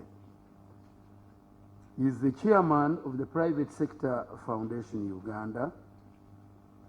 He is a director of Umeme Limited. He is the director of Simba Group of Companies, and on the board of directors, he serves on the committee of nomination and a strategic review. Then Christopher Nicholson was appointed on the 24th May 2016. His academic qualifications: CPA, Virginia Society of CPAs, fellow of the Institute of Chartered Accountants, UK and Wales. He is a director of Umeme and vice chairman of Old Dominion National Bank, USA, Youth Leadership Foundation, USA, and is the chairman of the audit committee of our company. Then we have Peter Adrian Falling. This one was appointed on 19th May 2015. Academic qualification: Bachelor of Science in Mechanical Engineering, University of Pretoria, graduate of the Advanced Executive Program, University of South Africa, graduate of Program for Executive Development, Institute of Management Development, Russian. On the board, he serves on the committee Customer Service and Loss Reduction, and is the chairman of the Environment, Social and Governance Committee. I think we cannot vote for all of them at a go. I think we are required to go, and I mean we can vote for them all together, and I will call upon them and say I now propose that Patrick Bitature, Peter Adrian Falling, and Charles Nicholson be elected as directors of the company, and I call upon any member to second the resolution. And at that stage, you are either free to talk about it or you ask the questions. Yes, sir. Richard.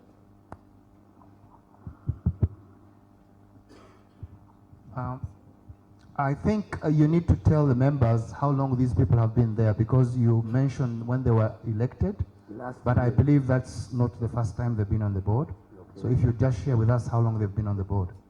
Okay. Any other question? No. Please, can you give me that information? I will call upon the management to provide me with that information.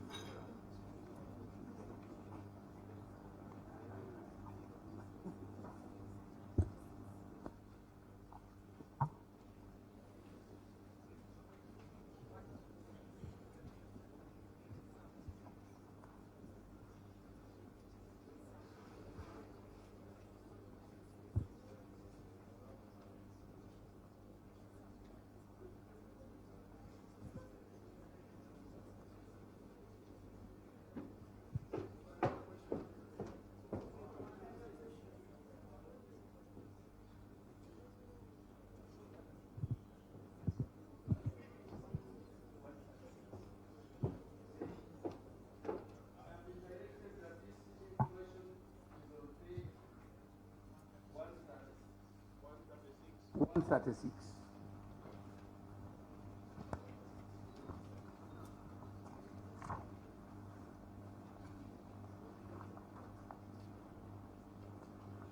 Patrick was first elected 2007.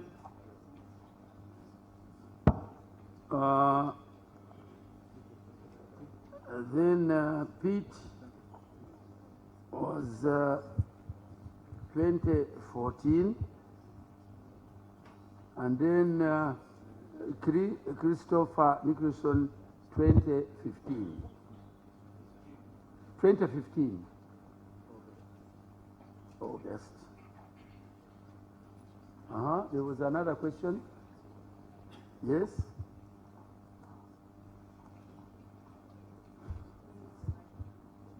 Microphone, please.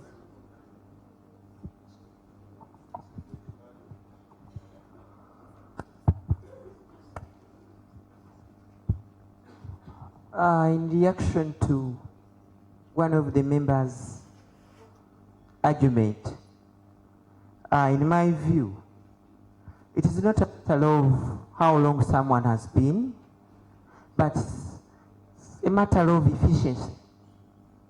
How these people have been in the office, not a matter of the time they have been on board, but how efficient they have been delivering the services. Thank you.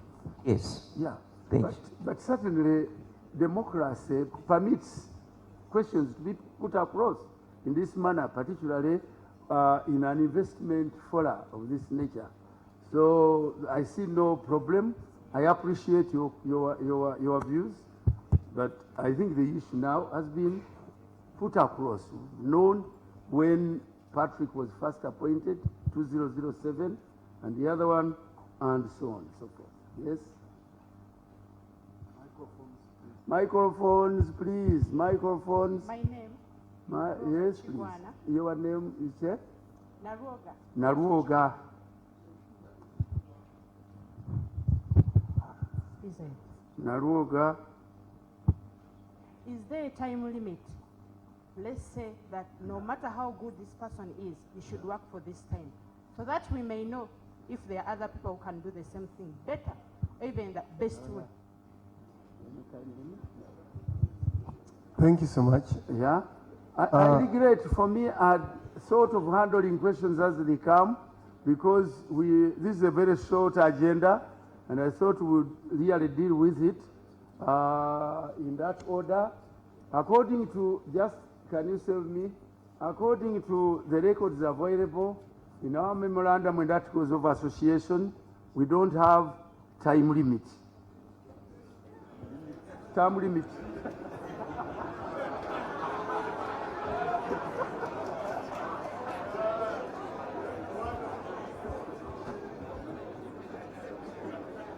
Please, yeah. Thank you so much. Once again, my name is Cliff Pease. I'm a board member. I'm not a board member. I'm a shareholder. Thank you so much. Shareholder. For me, my concern is about, for example, these three people are not voted in. Who else, which other candidates are standing against them? Because we may not vote them and we don't have any alternative. I think we are entitled to talk about it, in spite the fact that it can help to generate any maybe future arrangement. Thank you, Mr. Chairman. Alfred Kabuchu is my name once again. Order. Yeah, Alfred Kabuchu is my name. Please listen to this friend. Mr. Chairman, I just wanted to know, is there, as part of corporate governance, a process through which the performance of board members is evaluated, which would help inform maybe some of these decisions? Thank you. There is an arrangement for all this to get to be done, and it gets done on an annual basis. And what we may, I think, have to share in the future is to see whether when there are any members due for re-election, there is an arrangement for sharing some of this information in confidence. Yeah. But I'm about to request that we get a motion, certainly, and we vote on the motion. Yeah, please. Can I request? Yes, what is your view? Do you have anything contrary? Yeah, you are requesting to move the motion? Yes, please.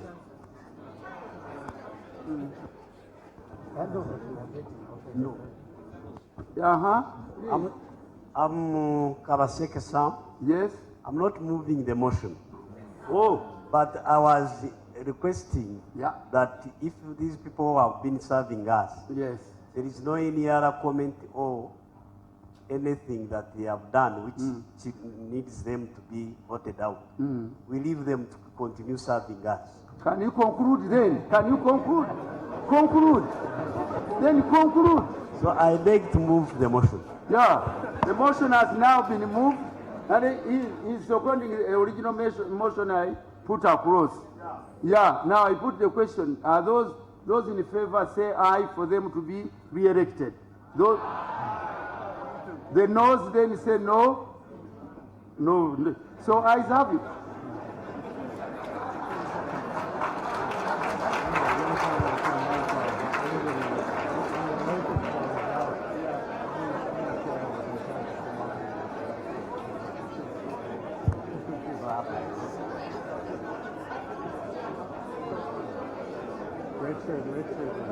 For purpose, excuse me, again you have to accept that the chairman who was requested to take charge was being appointed right here.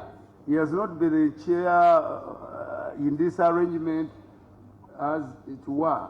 There is a procedure for purpose of records, and it's not like you are all aware that this is an odd hand who is used to the kind of those who have it and those against. So that is what I thought I could transfer to here, but that's not what it is. The arrangement as required by the law is by show of hands. So I think we need to go by show of hands. Okay, so we have to go one by one in that order. Now may I call upon you by show of hands to indicate first those in support? Yes? Yeah. Yeah. Please, you proposed that we have these voted. Did you second? Yeah, you second. What is your name? Thank you very much. Now I can move to the next stage. But I think you really need to give me some bit of training in the whole exercise. Yeah. But I'm not trying to say I'm, threatening, but I'm only saying, I think in the interest of moving the whole exercise in an orderly manner so that I don't disappoint the legal fraternity. So we now move the way it should go. Now, may I call upon you by show of hands to indicate first those in support of the resolution to re-elect Mr. Patrick Bitature as a director. By show of hands. Okay. Thank you. So then those who are against? No. So Patrick Bitature. Oh, one. Huh? There was one. Oh, one. Oh yes, there was one. Okay. I think the records will be made. Please make the record, but otherwise those who are in favor are in majority and they have carried the day, and Patrick is re-elected.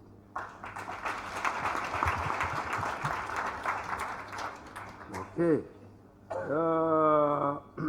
Then I move to the next. May I call upon you by show of hands to indicate first those in support of resolution to re-elect Peter Adrian Falling as a director. Those in favor, raise your hands. Okay, thank you very much. Those against? No, you voted. Earlier you voted for. Oh, okay. Okay, thank you. So we still record. Please record. Okay, please. So Peter Adrian, given that the majority are in his favor, is voted as a director. I now declare the resolution to elect Peter, and I think he's elected. Then may I call upon you by show of hands to indicate first those in support of the resolution to re-elect Mr. Christopher Nicholson as a director.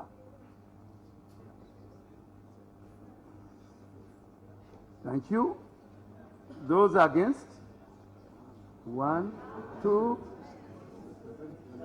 2, 2. There's another 3, 4, 5. Okay. Thank you.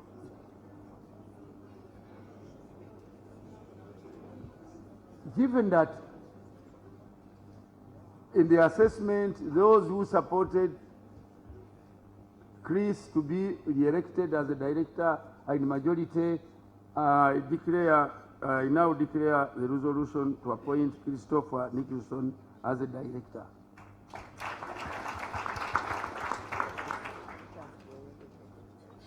Now, huh?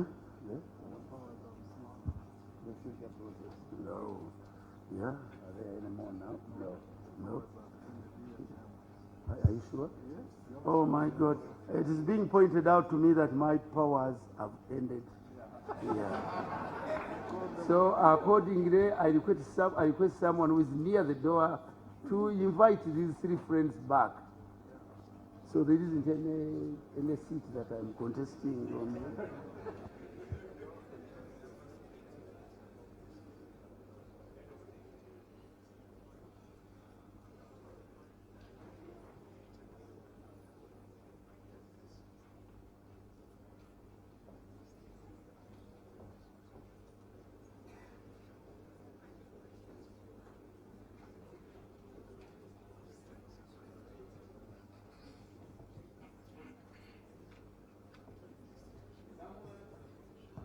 I requested someone near the door or some of the officials to call upon these friends so that we can continue with our meeting.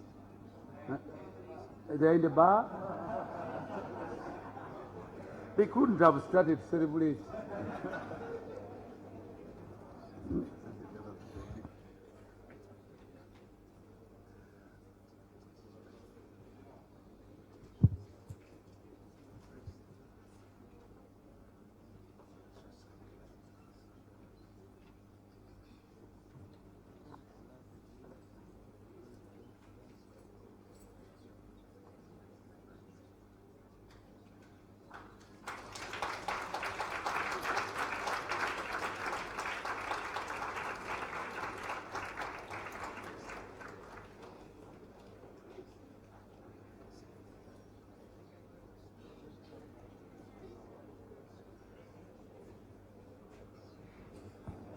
Yeah.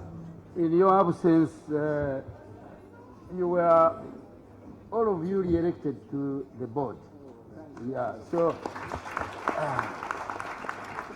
I think members, you will agree with me. I have to pass back the chair.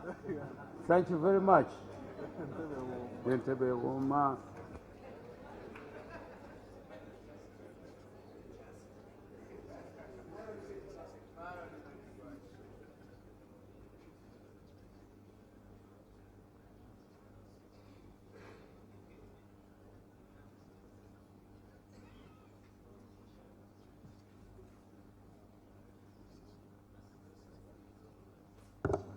Ladies and gentlemen, on a serious note,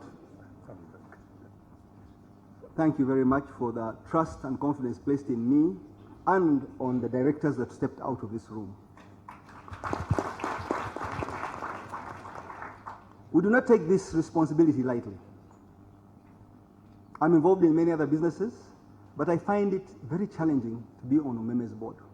It takes a lot of time and effort, but I take this very seriously because it affects so many businesses. So the fact that you have returned us to these positions, we pledge to continue doing what we do and try and keep improving on the services and whatever we do, try and do it better. Thank you very much. Now, I think it's only fair that I share with you. When I was out there, I was talking to somebody, some prince from the Kavakas thing. And someone came and tapped me on the back of my shoulder. I didn't see where he was coming from. It reminded me of something about being tapped like this on the back of the shoulder. I was told this when I was in South Africa by getting a matatu. And in the middle of this matatu, which is quite full, a guy behind tapped him on the shoulder. And the man was so startled. He turned the vehicle and the car lost control because he had been startled so badly, killed him. And the car came to a standstill. And he looked at the passenger. Everyone was quiet. He says, never, because I was dreamed and been scared about someone tapping my shoulder. So the people are saying, but why? Because for the last 20 years, I've been driving a funeral vehicle.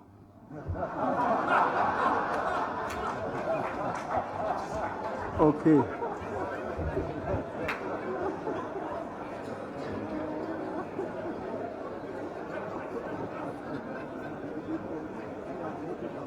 Thank you. Ladies and gentlemen,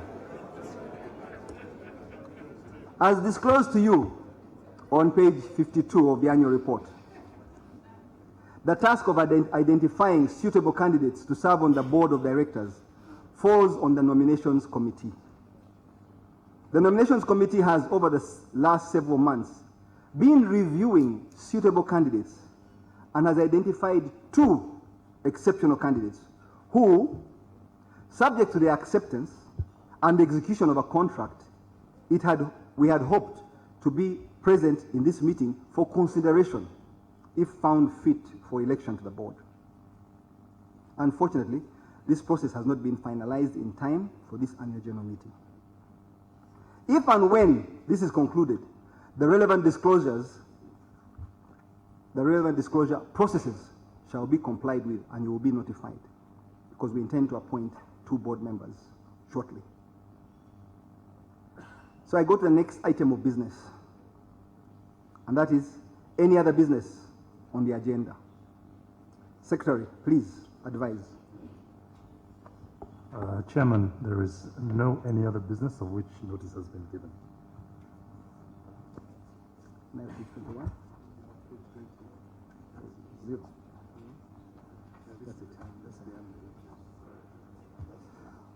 Okay, there being no other business, it is my task or responsibility to formally close the meeting. And I ask you, anybody who has any questions, we have a customer service desk there. The directors will be here for a few more minutes if anybody wants to interrogate or to talk to us. We have the press waiting in the press room for an interview. They've been waiting since 11 o'clock. My apologies for this meeting being so long and protracted, but I hope it was useful that we had this engagement. Thank you very much. Go in peace. God bless. Sorry, Mr. Chairman, just anybody with dividend issues and those who want to register mobile money to receive the dividends, there are desks when you get out to my right. Please use those desks. Others, welcome for a cocktail. Thank you, Richard. Please don't go away. You're most welcome to interact. Our dear shareholders, we have a cocktail served right now. Thank you very much.